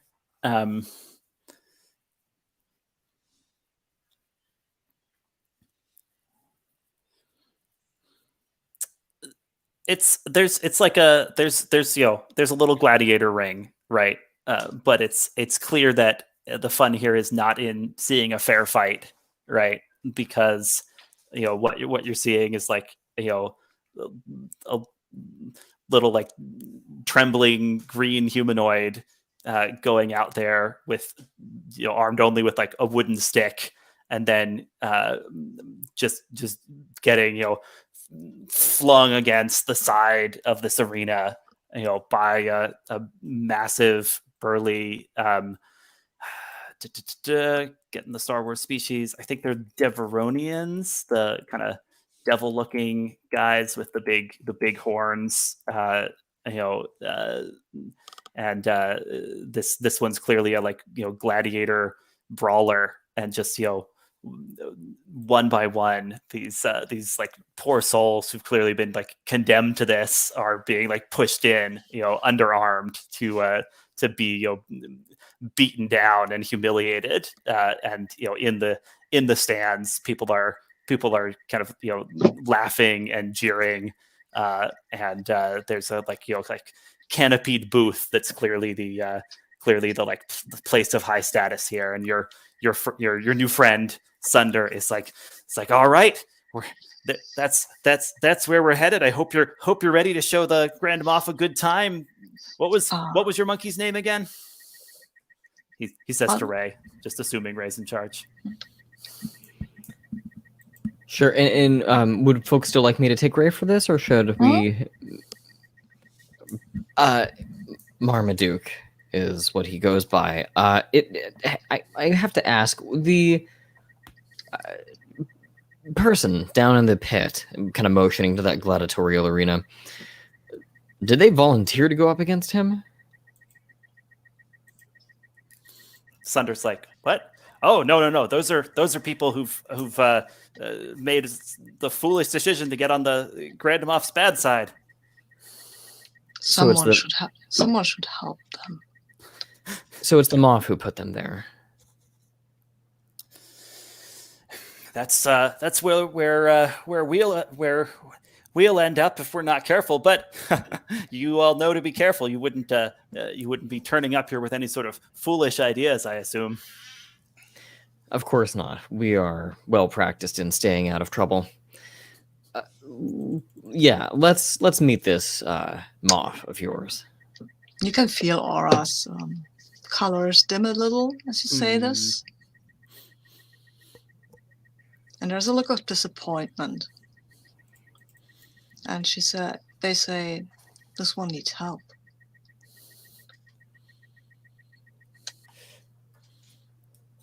I'm wondering, out of character, is this a scenario in which it would make sense for Ray to jump in? And I mean, this would definitely be a refuse to mind your manners kind of move here. Try to assist this guy? Or should we kind of leave him to his fate and cut to a scene with the Moff, do you think? I mean, it feels pretty exciting to me for you to just jump in and disrupt what's going on. Let me I mean, if you wanted more information, there's always Curiouser and Curiouser. But in some ways, I think we kind of hit that, right? Like, you've asked the questions, you're participating to some extent, and you're deciding if you're going to participate in a more disruptive way. So it's up to you. You're running Ray right now. So I think then that when he says, "Well, we'll end up there if we're not careful," I might retcon it, and Ray might say some kind of witty one-liner about why wait, and then she just like takes off at a dead sprint, with Solaris's tail kind of like blowing in the wind behind, and I think that she'll make a move to run into the arena with the intent of kind of going bare knuckle against this Deveronian. Beautiful. Yeah, so I think you are definitely. That seems plausible. You're refusing to mind your manners. What's the manner you're disregarding here? We've got a couple about emotions, right? That could be part of it. I want to hear from others, but the one that I am drawn to the most at this point is that Jedi must always keep their feelings to themselves. She's not passively observing this injustice. She is saying this is wrong and is taking action in a very public forum. Yeah. Could also I be would Jedi agree. must never show anger. Sorry. Yeah. So yeah, it could be specifically about anger, or it could be kind of more broadly keeping your feelings to themselves. Because either's plausible, and I'm cool with us picking one to roll against here. I like the anger one more, actually, because this is a show of, PG, but no less violence, even rather than just kind of an expression of emotion. This is a direction of anger. Righteous anger, but anger nonetheless. Yeah. Okay, that's awesome. Yeah. So Ray is leaping into the arena.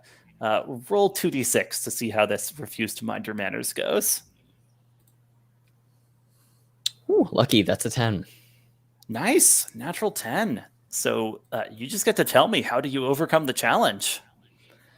I think that you have a scene of this little humanoid kind of like backed into a corner, and he's pushing himself back, and his stick is broken, or maybe he's reaching for it, and the Deveronian kicks it off to the side right as he's about to reach for it, and he looks up cowering as this Deveronian's about to raise up his club, and then at the very last moment, you hear Ray shout, "Hey, you," and he turns around, and then you just see this shot of a fist going into the camera lens as he just takes a blow right to the jaw and is laid out across the arena. Do you think that would be enough to put him unconscious, or might there be some kind of further exchange? I like the idea that it's like a slightly force assisted punch that that fells this guy, right? So we get this like David and Goliath moment. Absolutely, right? So yeah, so Ray is catapulting in and just just clocks the Deveronian, who like takes like the big like stumbling step backwards, and then like the club falls to the ground, and then the creature falls to the ground. I think the that camera back on to see if that's fine. I think she'll go back to I forget the name of the Gamorrean who they're with. I don't think the Gamorrean ever got a name. The merchant who kind of like led you in, right? The merchant who was like trundling along with the scrap wagon. Said his name was Sunder. Sunder. I will turn to Sunder and say, "We'll see your Moff now." That's Sunder's just like grabbing his hair. He's like, "What are you doing?" And he like turns to the droid, because he assumes the droid's probably the most reasonable one. It's like, you didn't tell me this human was crazy. So the droid actually has been eyeing this part it wanted this entire time, which is really hard to tell because it's not like droids eye things really well. Mm-hmm. So yeah, I think that guy turns to the droid, but the droid is not there because the droid has already started moving towards this thing it wants. Beautiful. And Ray was distracted. Ray is no longer right near IG-45. Yeah. Let's write a new belief, and then I want to check in on some of the fallout here. So what's the belief that we'll say Ray is learning? She's channeled her anger into this knockout blow. The little guy is clearly like relieved and grateful, but the crowd is Well, I think some of the crowd is cheering just because they enjoy violence no matter what, but some of the crowd is booing because the Grand Moff's display has been disrupted. So there's mixed audience reactions to Rey's entrance.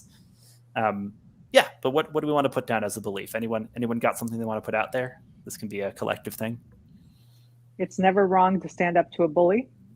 It's good. It's good, strong belief.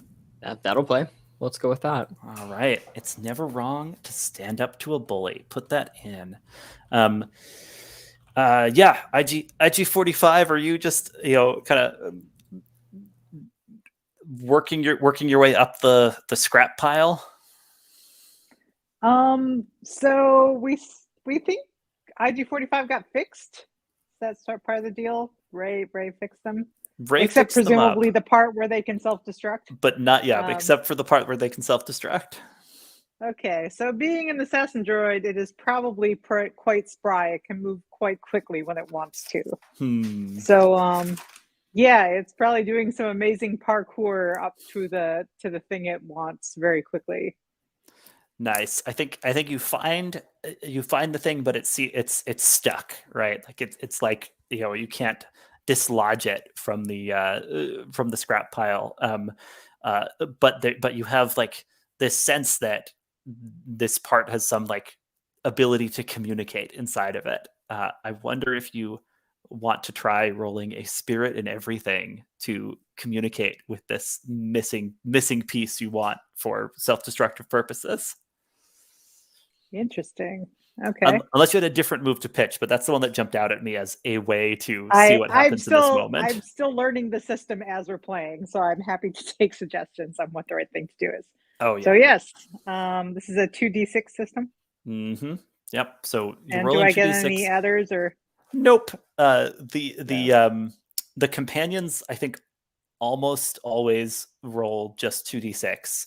The girl can sometimes roll better. Wait. If the companions can roll one of the beliefs into the narration of their role, they can roll with advantage. So they roll 3d6 then. That sounds familiar. I'd forgotten that though. Thank you for reminding me. Yeah. I'm just. I don't know if any of the beliefs applies here, but that's just a general. I mean, is it the time and the place to break proper expectations? Not totally obvious to me. Okay. Let's try just the 2d6 and see how that goes. Sure. 10. Okay, amazing. So kind of you still get to answer this, right? What story does it tell me? And that's not listed as an ask the guide. That's listed as a ask and answer yourself, right? So you're gonna get some kind of story out of this missing piece, right? And then will give you the leverage to remove it from the scrap heap if you want, or to make a different decision. So it remains a little in your hands. You tap into this missing piece and are able to converse with it. What story does it tell you?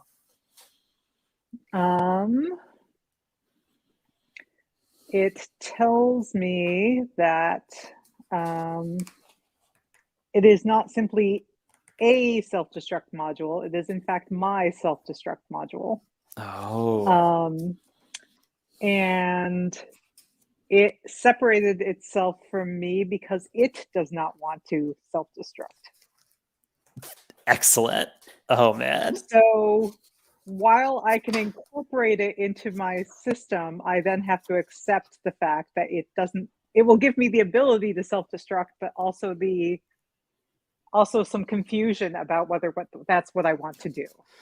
Oh, beautiful. So kind of you've reincorporated this part that gives you both the ability to self-destruct and ambivalence about self-destructing. Yes. That's amazing.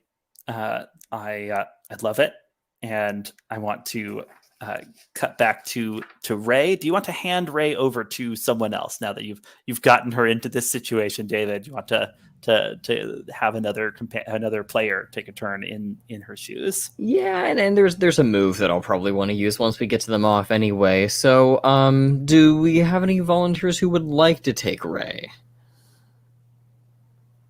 I can take Ray. All right, feel free. Okay. Ray, you have felled the Deveronian. You are in the arena. The poor victim who had been beaten up by the Deveronian kind of like inches over, right? Like grabbing his wooden stick, pulling himself to his feet. He's like, "Thank you. I'm Ahe," offering to shake. He says, I don't think the Grand Moff's going to be very happy, but I'm glad not to be fighting that guy anymore. I think we should maybe try to get out of here.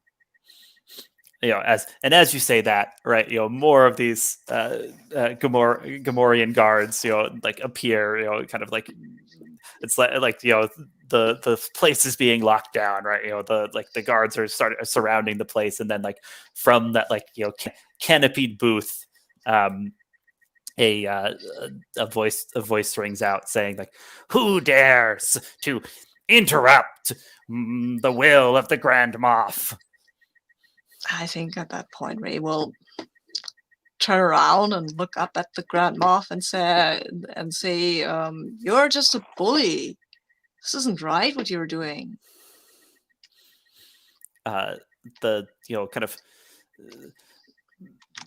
There's like kind of like partially translucent curtains, around this like booth, but they're pushed aside, and a cloaked figure comes out of this booth, but they have like mechanical limbs coming out from the cloak, right? So like it's overall this kind of this shrouded shape, but there are definitely these robotic arms that are reaching out from it, and it takes a step forward, like points an arm down and says, "You dare to defy the ruler of the Scrapheap, the leader of the underground. You will face the consequences. Guards, destroy this human." I think this is something where the companions should maybe step in and do some help with it. Enemies detected. I do have a move. Permission to engage. I do have the move roll when you were first introduced to a member of royalty. Does this guy count as royalty for the purposes of triggering that move? He absolutely does. The tricky thing is if I get a hit on this move, I have to come up with some fact about this person, but maybe it could be some sort of weakness or something that we can it totally could capitalize be on. Yeah. So, okay, the name of the move is A Cat May Look at a King. And it just says roll when you're first introduced to a member of royalty. I don't know that there are any beliefs that I can call upon here unless we are standing up to a bully or something like that. I don't know. I'll leave that to you, Alexi. Right? Like Ray explicitly just called him a bully. Yeah. I'll give you that advantage if you want to tap into that belief. Okay, that'll play. So we'll do 3d6, take the two highest, and hope this goes okay. That's a 9. Nice. So it's what story have you already shared with your friends about this royal? So there's so that can be something you put out there, like including a weakness or something. And then what faux pas do you make in front of the royal? So we get an interesting mix of things here. So yeah, what story have you shared, Solaris? I think that I'll I'm trying to think here. I think that I will kind of like lean in next to Ray, because I'm still sort of vaguely perched upon Ray's shoulder, and I'll say, "Oh, you have nothing to worry about with him. You see,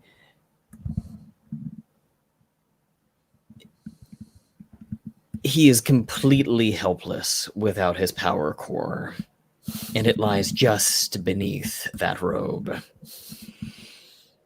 I buy it. That works for me.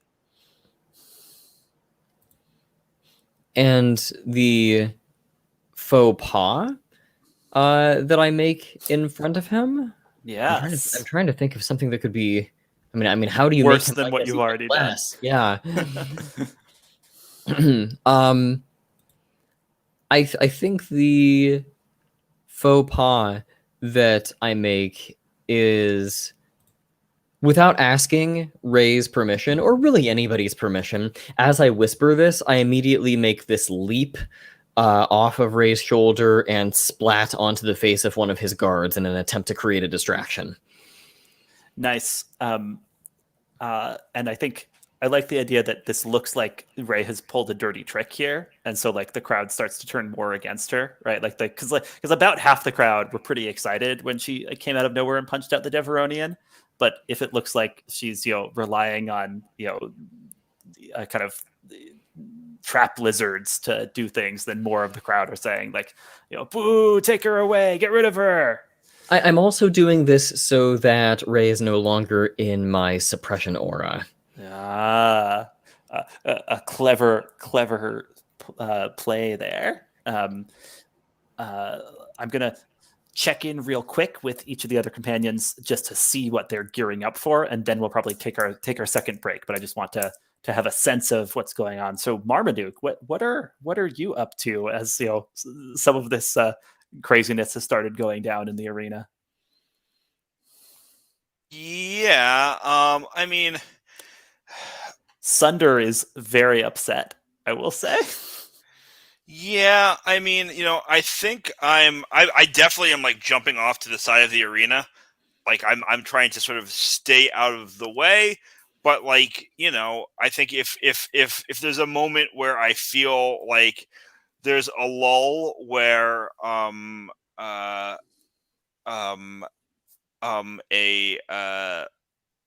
I could perform in some way that would be like pull attention away for a moment from like Solaris and Ray. I might do that. Leaning into like the possibility of rolling Release the Beast, where I like not Release the Beast, where I sing Forest Chorus in a way that transforms the environment. But Ooh, nice. maybe not. I don't need to do that. I just I'm angling. I'm what the character is doing in fiction is like just like getting out of the way with an eye open for an opportunity to distract.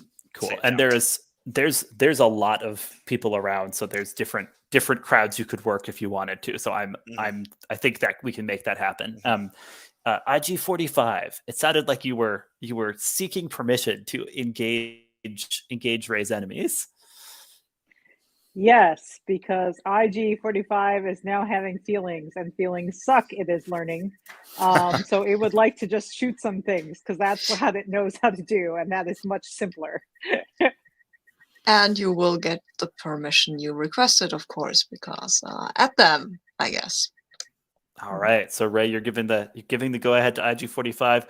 Then we will pick up after our break with seeing how some of the fallout from this goes. But let's take 10 and be back at quarter of the hour. So see you soon.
All right, are we back? Nice. So it feels like we're gearing up for an action scene, which is very Star Wars and only sort of Girl Underground. So we're probably going to be, feeling like a slight disconnect with the mechanics as we play this out. But I'm willing to work it out if you are, and we probably won't have like lots of roles for action, but more like one role that covers a lot of it, and then back to characters interacting and more, and firing off these moves and kind of Girl Undergroundy stuff. But we got we can absolutely have the action sequence. I sort of expect that it'll be Rey who rolls to fight. If fighting is what we're doing, and if companions are helping Rey with that, we can narrate it. But the companions mostly don't have moves about fighting, right? So that's my feeling, that we'll kind of all get to describe some action, but probably it'll be Rey's dice roll that covers much of the action going on, and possibly a like companion assisted reroll if needed, because I think every companion has a way to help help Rey reroll. Everybody feel cool about that? Yes, I feel great about that. I think it's worth pointing out, though, is that I think every playbook has a move, at least one move, that could be cool in a fight, right? Like the Construct has that take damage move, and the Mythic has that Mythic has like sacrifice themselves rules, right? Like almost all of the playbooks have something that's cool in a fight, right? And if we don't necessarily think about well, are we like throwing punches as the thing that's rolling dice? And then, obviously the fight only gets settled when the girl does her thing. But, that's just like something to think about in terms of the fiction, how it can play out. Yeah, no, that's actually a really good point. We could have any of those fire off and then kind of have Rey wrap it up. Yeah. And I will I will let you do your things, and then I will give off Rey, so Aura can do their thing as well. Nice. I think, and maybe then in the end, the girl can stand up and tell that. Yeah, no, that's a really good point. IG-45, you were given the go ahead by Rey. Are we seeing you mix it up with the guards that had been assembled to attack your companions? Yes. So this actually was what IG-45 is of two minds right now, literally, except they are both in agreement that it is okay to engage in this battle wholeheartedly. So they are in fact doing all the flashy Star Warsy fight scene stuff, jumping, making this gigantic leap from the top of the trash pile, like basically stomping onto like one of the guards, and then doing the thing with the arms that go in every direction. I'm struggling a little with the tone because I'm not sure exactly whether you're shooting these guys dead. Yeah, I'm not sure. Yeah, so how do we want to play that? I think it would be in character too, but we can also declare something like, yes, as part of the damage that they have taken, that they have non-lethal weapons available to them right now. We can just go pew pew and have stuff explode without showing any kind of effect. That we will. Maybe some people will fall down and be out of the fight. But yes, okay, I like that. Yeah. All right, so it's kind of shooting is happening all over the place, but it's like of the form of, and it causes an avalanche of junk that buries some of the guards and things like that. Oh, beautiful. Yeah. So like a little like veiling of like the exact nature of the damage, but like, IG-45 is doing their thing. Kind of absolutely clearing out the guards that were assembled to attack Rey, and then I think there like comes a moment where like where one of these like Scrapheaps is like has been destabilized and then comes like crashing down and just like catches you, IG-45, and then something else in it explodes, right, such that we can say there, because I think we gotta roll suffer incredible damage to see how IG-45 is doing at the end of all this. Sound good? Sounds good. Do you want me to roll it now or wait? Let's do that. Yeah. Or interesting. You know what? Wait for it, because the question you're going to ask is about how do you repair me, right? And so that's more something we'll see after other things are resolved. So you're all right to put a pin in that.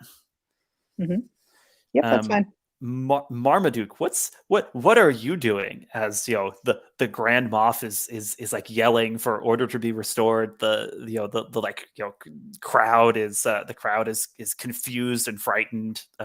Rey is still standing there in the arena defiantly.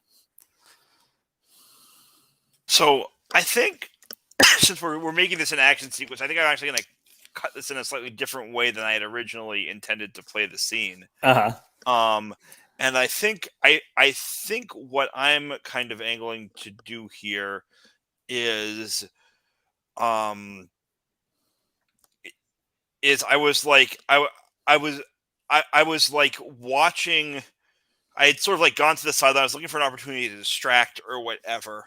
But then I see IG-45 like just like dive into the fray and just get, do a lot of damage, but also just get like the shit kicked out of them in the process, right?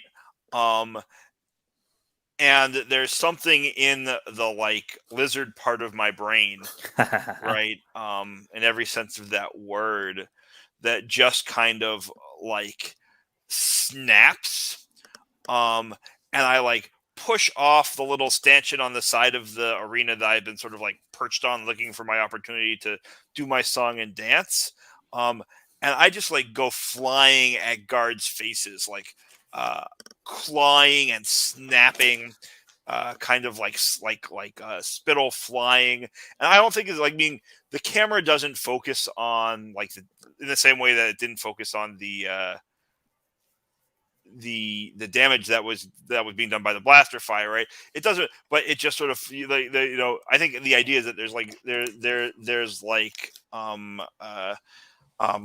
well, I think we kind of need the roll to see the result, right? But like the question, so this is Release the Beast. Yeah, the question is how totally out of control, like unleashed beast do we get? What strange thing can I do now? Which I think is just like claw and bite people's faces. Like at the end of the day, it's not right. Take out beings much larger than you, right? Yeah, exactly. But it might get out of control, and it's possible that like my lizard blade decides to flee instead of actually fighting, right?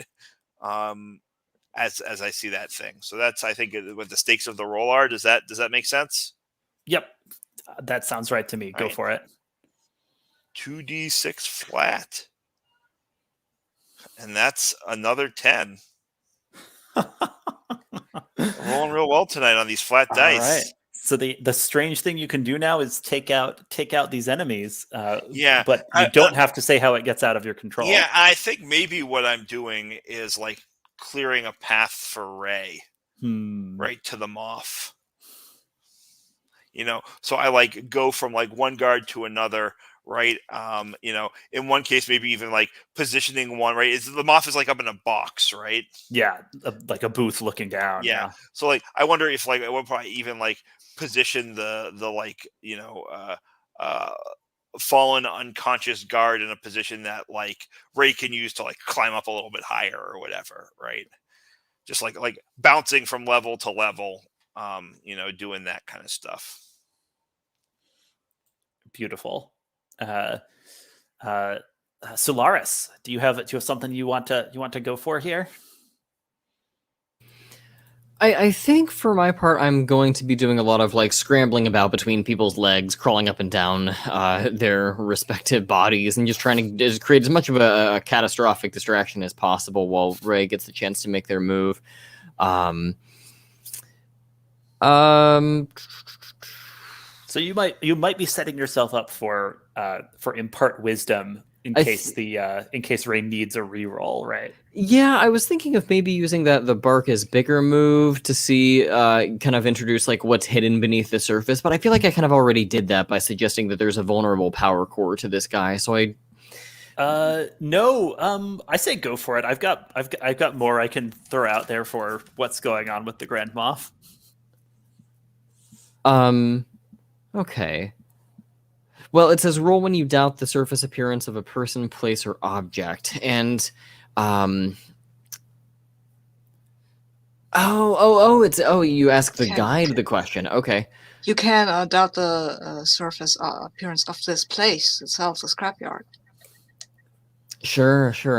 That's on the table too. Sorry, I got confused. I thought it would be me generating the truth hidden beneath the surface, but you said that there was more to the Moff.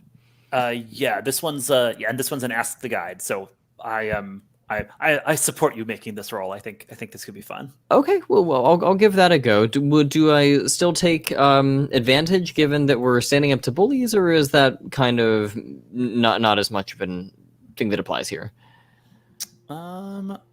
Let's do. Yeah, no, good. It's good to remember you get that. So yeah, take the advantage. So you roll 3d6 and you take your better 2 dice. Okay. That is well. Either way, it would have been a 7 to 9. So we'll go with that's a 9. Nice.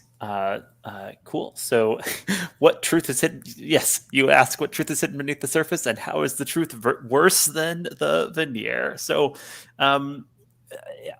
I think you know that thing about the power core, absolutely.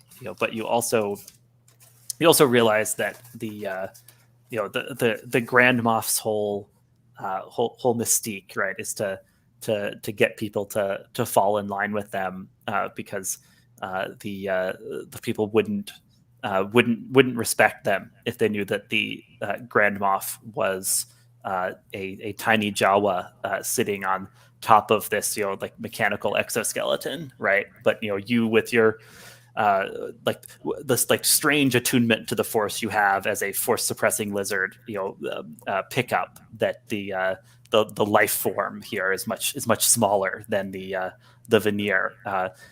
The other thing you pick up though that's a little worse than the veneer, something ominous, is the presence of multiple kyber crystals under that long robe that this Jawa, passing itself off as a Grand Moff, is wearing.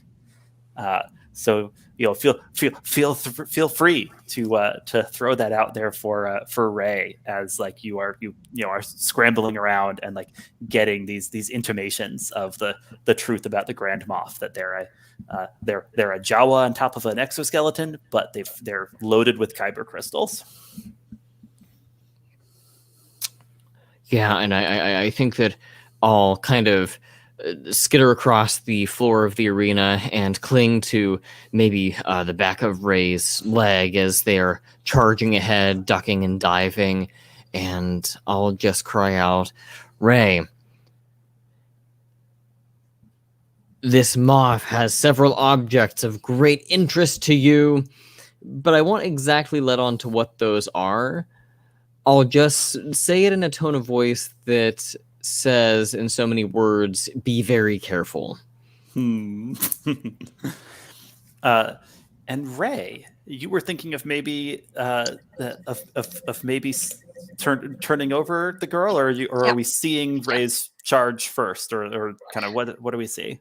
I think Ray can charge a bit more. I would like to turn Ray over to Jesse, if that's cool with you. Yeah, sure. Happy to take Ray. Okay, and then I would like to do Aura and as a mystic, I think I felt these crystals and this power spooling up, and and I mean, I kind of goaded Ray into this whole thing, into doing what I think is the right thing. Yeah. So life is sacrifice. Roll when you put all your might and magic into protecting what matters most to you, and what matters most to me is the Force, and Ray is part of the Force, and for the Force to be used against her in such a manner is beyond abominable. And I will use my Force powers to just draw the energy of these kyber crystals into myself, and while doing so, I will start my tentacles that I have at the back of my body will start pulsing faster and faster, and get overwhelmed maybe by light. We'll see how Yeah. the roll goes. Yeah, I Yeah. love this, and I'm just gonna like to make like the stakes, to make the kind of stakes explicit for the scene. I think we see Ray starting to charge. We see the like Grand Moff, stepping forward, and then like the mechanical arms of the Grand Moff like split. And so there's like 4 mechanical arms coming out of this cloaked form, and then the arms dispense lightsabers into the hands that were hidden in compartments in the arms, and then like 4 lightsabers, that are like 3 different colors, have suddenly been deployed. Like, this Moff is riding around in, if not literally what's left of General Grievous, a General Grievous type droid body with a collection of stolen lightsabers, and is like ready to take on Rey.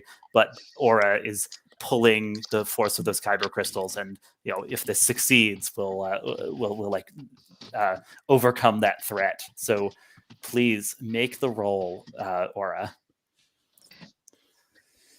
And do you want the standing up to bullies advantage, or I think yes. That's what the whole thing is about. that's right? what the whole thing's about?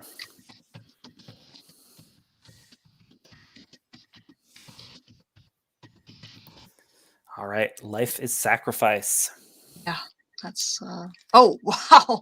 Okay, that is an 11. How do you overcome the threat or challenge to what you hold dear? Yeah, I'm pulling the power out of these kyber crystals, and that goes into myself, and it's kind of unpleasant, but yeah, I'm used to things being unpleasant. So like seconds after the lightsabers have been ignited, they like flicker out, and the Grand Moff is like looking at like the like empty lightsaber hilts, and then like looks up and sees this like this space whale, right? This Purgill that's now glowing with the colors of the lightsabers. And right now, Aura's pulsating in reddish colors, but they get lighter as they cycle through them. Nice. Like almost like it's like purifying the red lightsaber pulse. Absolutely. Ray, what do you do? Yeah, I mean, so I think like the kyber crystals are now out there and like pulsating. So can I just ask a question here in terms of like where it's 10:05, right? I just want to get a pacing question. We're gonna have some aftermath to deal with after this scene. Yes. Right.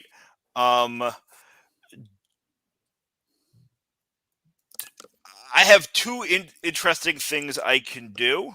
One that involves standing up with my belief, like for my beliefs, and going after sort of like trying to incapacitate them off, right? Like clearly and finally, right now that Aura has revealed all these kyber crystals, right? And one that involves complicating the situation a little bit. I mean, by instead trying to refusing to mind my manners, and still incapacitating them off by doing a force choke or something, right? And using the dark side of the force. Oh, Or just going dark harnessing side. my rage, not even using a force choke, which I think is probably a little much, but like harnessing my rage in a way that makes it clear that I am using the dark side of the force. Right. But that, even though we made that one, I'll throw this out there. Force lightning. yeah, force lightning, right?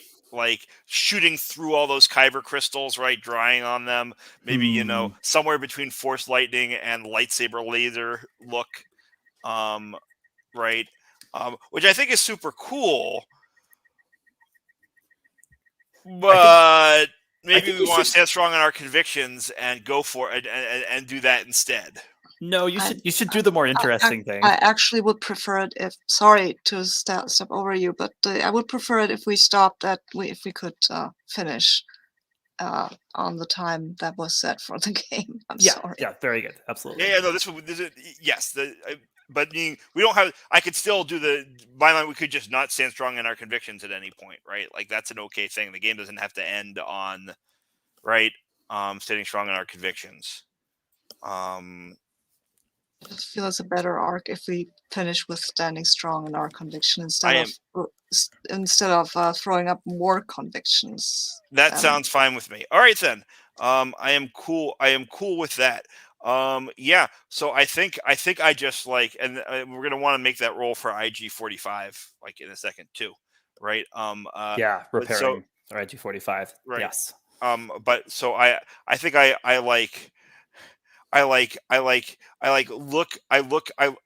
Ray looks in shock and satisfaction, I think, at the kyber crystals, and then Aura in gratitude, right? And I think there was probably earlier when Solaris made their statement, right? About what to watch out for in terms of the Moff, also, right? Like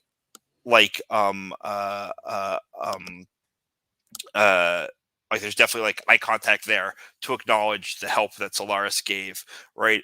And then she runs through the space that was opened first by IG-45, right? And then Marmaduke, jumping off that unconscious guard and like grabbing onto a balcony and pulling herself up, and then just like finally pulling aside the last bit of barrier to reveal, right, the Jawa, right behind the curtain, right, sort of like lifting them by their collar or whatever, and saying, "I don't like this. Hold on." I'm like, I feel like I'm belittling this creature just because they're a Jawa, which I don't super love, but like, your Moff has lied to you. Let's just go with the deception piece, right? Your Moff has lied to you about their identity, and I think I am standing up to ability and to a bully and defying proper expectations, so I get to roll 2 dice to stand strong in my convictions. I hope that goes well. It's not.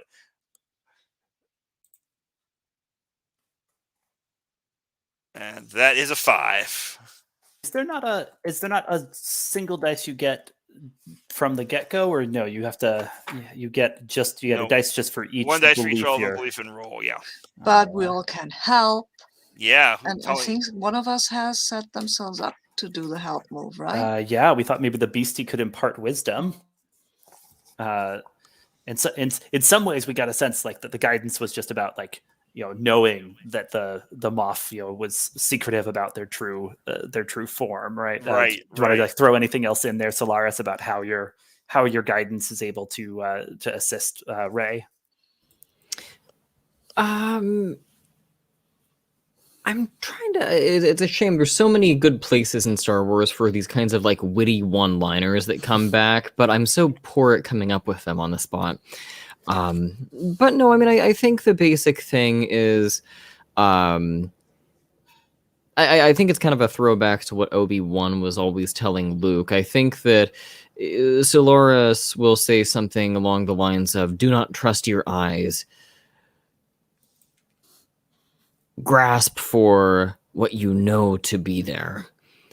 And it's sort of a way of saying, you follow your intuition, and if otherwise this guy's going to pull some kind of a feint or some kind of a maneuver, and you'll grab for the wrong thing and he'll strike you down in one blow, that kind of thing. Nice. Yeah, I love this. I love this force suppressing lizard turning into a pseudo Jedi mentor. It's great. So that means the girl may re-roll and add 1 to the total. So Ray, another 2d6, and this time you get a +1. Don't they? I think there's a roll involved with the impart wisdom move first. You're completely right. First Solaris is going to roll and see if this wisdom takes. I think it's a advantage on this or no? Can you lean on one of the girl's new beliefs?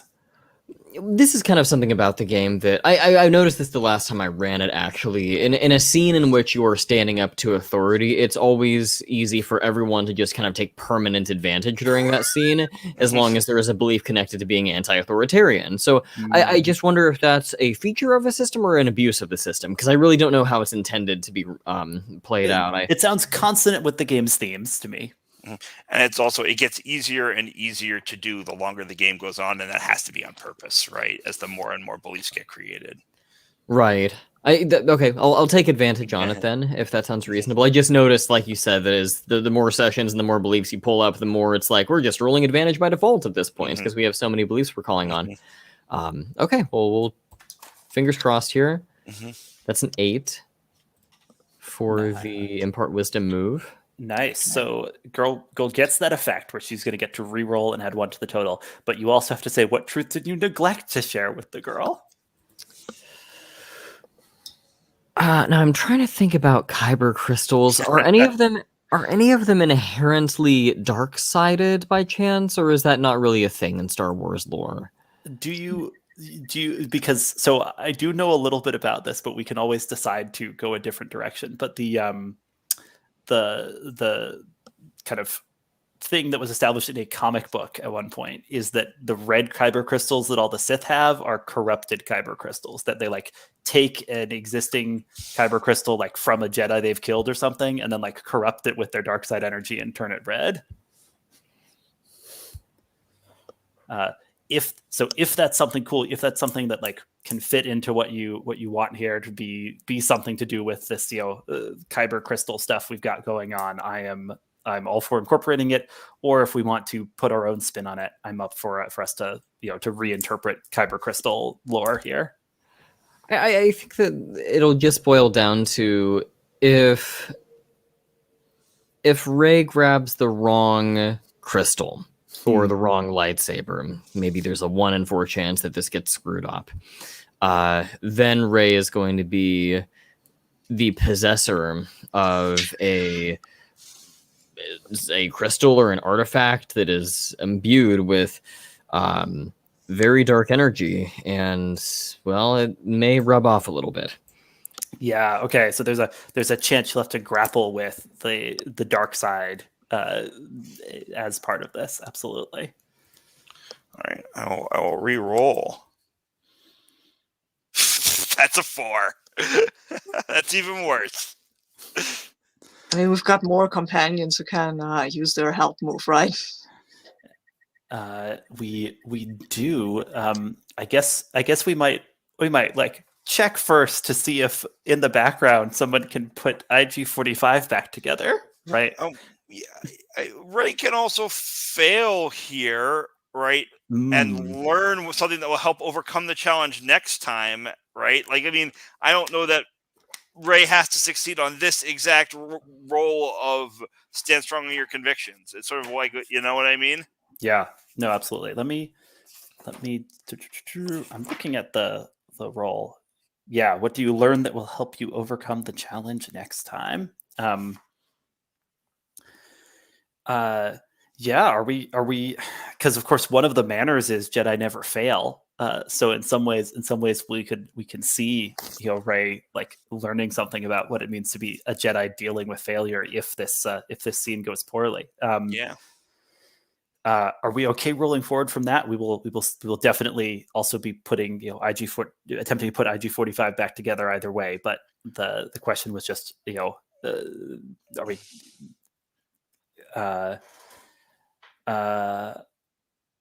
all right. Well, I think if we're going with that, that's a question for you, Ray. What do you learn that will help you overcome the challenge next time? So something goes poorly, but you learn something.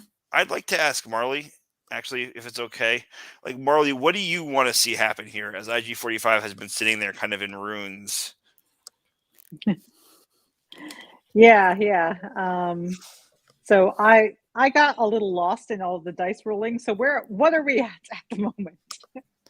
We're at Ray trying to stand strong, trying to show the Grand Moff's duplicity to the crowd, and the dice tell us this doesn't go right. That instead Ray will learn something that will help her overcome the challenge next time. Mm-hmm. But also, we could also have you like be repaired very quickly and help out if we want to have Ray try to roll this roll one more time with your help. Those are sort of like the choices here. Yeah, as a player, I'm fine with either of those endings. Okay, I just wanted to check in because your character was in ruins, and so I want to make sure you were cool with what was going on. So I guess it always happens when I play with you, Jesse. Your character ends up in ruins. Well, the stick figure was sort of designed for that. I guess so is the construct.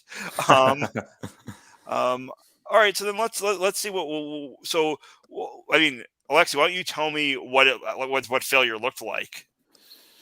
And then I'll tell you what Ray learned. Yeah, I think it's...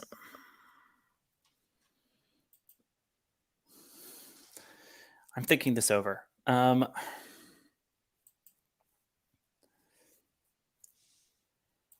Yeah, I think as you described, you do that, right? Like you like grab this Jawa and have like tried to expose them to the crowd, and the Jawa says they're speaking through like a little translator device, right? And they say, "No, you fool! The Grand Moff is eternal. The underground will never see the light again. If you defy me," and they like hold out like with their little hand what's clearly like a little detonator device, right? And then everyone like draws in their breath as the button presses down, and there's this explosion, right? As like clearly in the the top of the scrap heap, where the Grand Moff had been sitting, was clearly where he had hidden the sun that he'd stolen, right? And so for a moment, everything is like suffused in light, and then the light is shattered, right? As the Grand Moff had like wired the sun to explode as they press their detonator, and like little like shards of the yellow crystal of the sun are like raining down, but like the people are like crying out in despair. And like in the confusion, the like Moff like slips away and scuttles off into so like it's kind of it's a scene of like confusion and desolation. Is that cool as a thing to leave here, to put forward here? All right. Mm-hmm.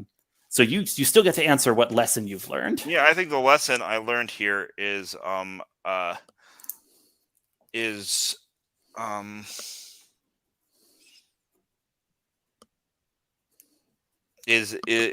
want to look at the manners, because it's not going to be like overcoming a manner, but it's going to be, I want it to be connected.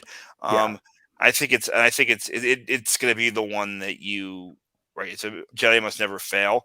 And I think and I think the lesson here is going to be something along the lines of that, like a Jedi should always have that, like that, to think ahead, to think ahead to what happens if this goes wrong, because I might fail. Jedi must Right. consider the possibility of failure. Right. Well, it's not quite that, right? Because it's not a full-on belief, right? But it's just that, like, oh, I shouldn't just assume I'm going to succeed here. I can't fail, but I shouldn't assume I'm going to succeed. You know, one way to prevent failure is not to assume immediate success, right? Nice. I love this. So I'll say, looking at the time, I'm betting we end more on a cliffhanger, right, of Rey in the underground, but we'll still get some epilogue stuff. But there's another role that needs to happen, which is the construct being rebuilt. So IG-45, will you go ahead and roll just stuff, which you roll when you suffer incredible damage, and that's 2d6 by default, and you can lean into a conviction for advantage if there's one that makes sense, though I'm not sure there is. I guess you were standing up to a bully when you got blowed up, so there's always that. And I roll a 4. What expensive No, rare? I don't roll a 4. I roll a 5. It's still a 6-, I'm afraid. So you ask the guide, what expensive, rare, or elusive thing is needed to repair me? So I think we'll like montage this slightly, right? That like in the like aftermath of like, you know, the like destruction and scattering of the scrap heap, you know, the companions like find the bits of IG-45, put them together, and it's clear that, you know, that there's like a truly powerful power source is needed to bring IG-45 back to full functioning, right? Like IG-45 is, you know, is able to like come back online, but like without the like rest of their body going working, right? So they're like a activated droid head on top of a body that needs something powerful to charge it, something like a kyber crystal. I like how we're all on the same wavelength for this one. With that, let's get some epilogue glimpses where for each companion, I just want a, like, you know, next time on Rey Underground, a sense of where they might be going next, and then we'll go background for a glimpse of Rey, you know, as a next time on Rey Underground glimpse of Rey. So so let's work backwards across the character keeper. Aura, what do we see for next time on Rey Underground? Yeah, I think next time on Rey Underground, we see Aura being under immense attack, like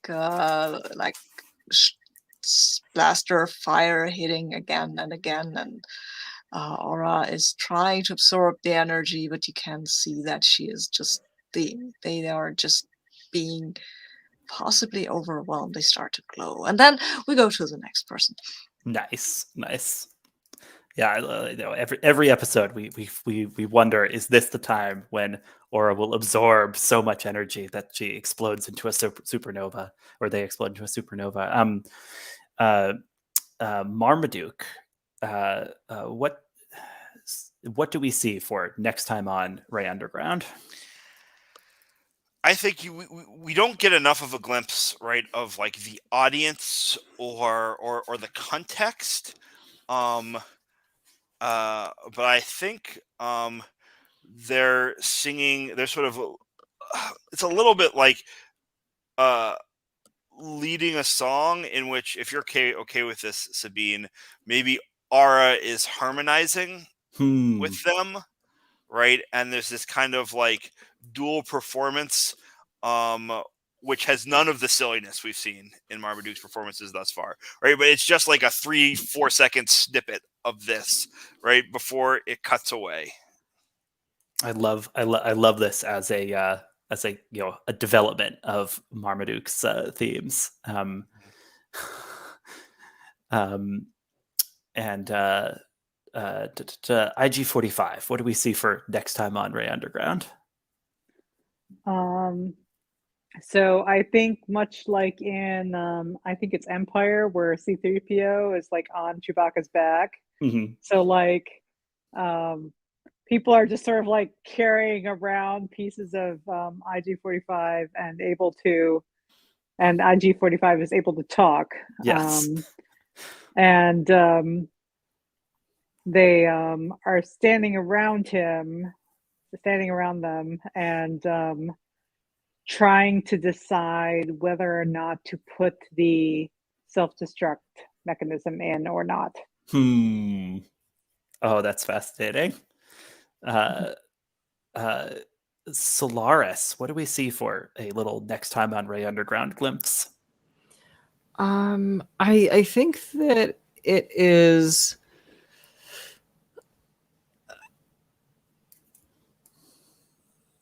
I think that Solaris sees somebody carrying about an old token or memento that Solaris's old master, that Imperial Navy official officer, carried around. Is it like a Something badge of like rank or I was something? thinking maybe like a badge of rank. Then to them it just seems kind of shiny or a neat little token of the past. And I think Solaris finds themselves in a position where they either have to take off and see if they can grab that, or whether they're going to jump in and assist Ray at a pivotal moment when Ray is kind of off here being threatened by danger, and so it's a decision between the past and the current. That whole trope, pulled between their different lives. Exactly. Oh, that's beautiful. And let's keep that train going. Give us a glimpse of Ray in next time on Ray Underground, Solaris. Or I guess David, I'll call on you by your player names as I ask you to each give a glimpse of Ray.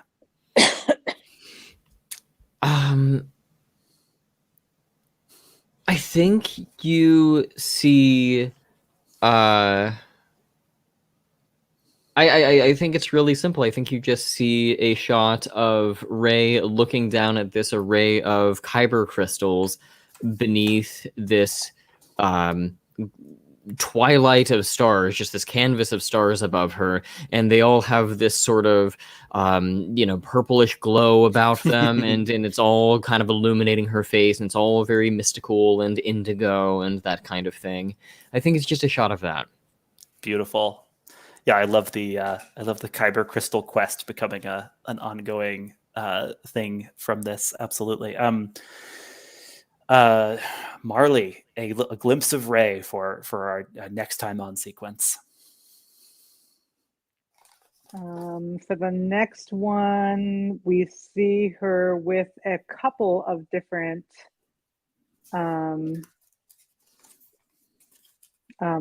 crystals around her, and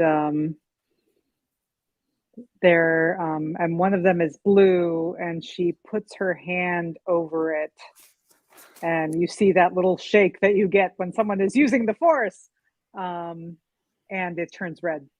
Oh, ominous.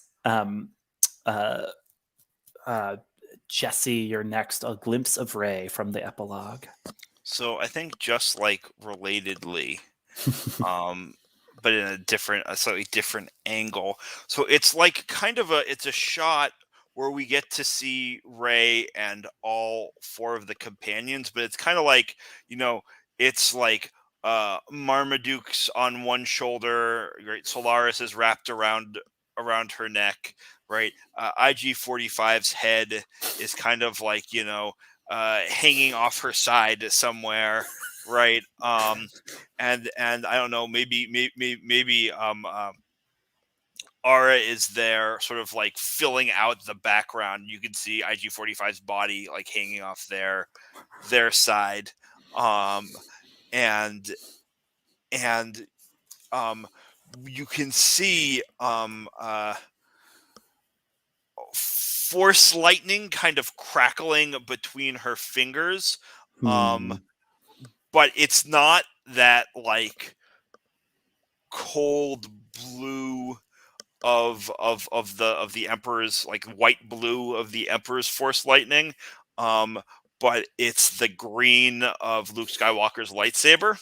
Ooh. And her eyes, but but I think it's sort of like phasing between green and red. And what does it mean for Force Lightning to be green? I don't know. We don't know. Yeah. Yeah. I think that's the shot. It's awesome. That's amazing. Sabine, take us home. A last glimpse of Rey for our next time on sequence.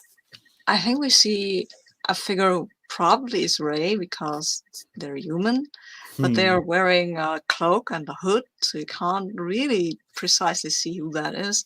And they're standing somewhere in that scrapyardy underground thing, but there are ruins hidden under all of this the scrap, and the scrap is floating away. And in the ruins, you can see depictions of kyber crystals and instruction, not an instruction, but kind of a scene is shown where somebody constructs a lightsaber. And yeah, I think that's it. Just Rey finding that temple or whatever it is thing. Yeah, I love it. And of course, you see symbols around this scene of somebody constructing a lightsaber, and one of them is a lizard, and one of them it's a droid. It's not precisely an IG unit, but it's a droid. And then there is a kind of a small animal, which is not maybe a Kowakian monkey lizard, but something similar. And you see also that is probably a Purgill. Yeah, the Purgill's clearly a Purgill. Yeah. I love it. So yeah, so we fade out on these mysterious inscriptions that seem to relate to our Jedi and her companions. Yeah, this has been Rey Underground. Thank you all for playing.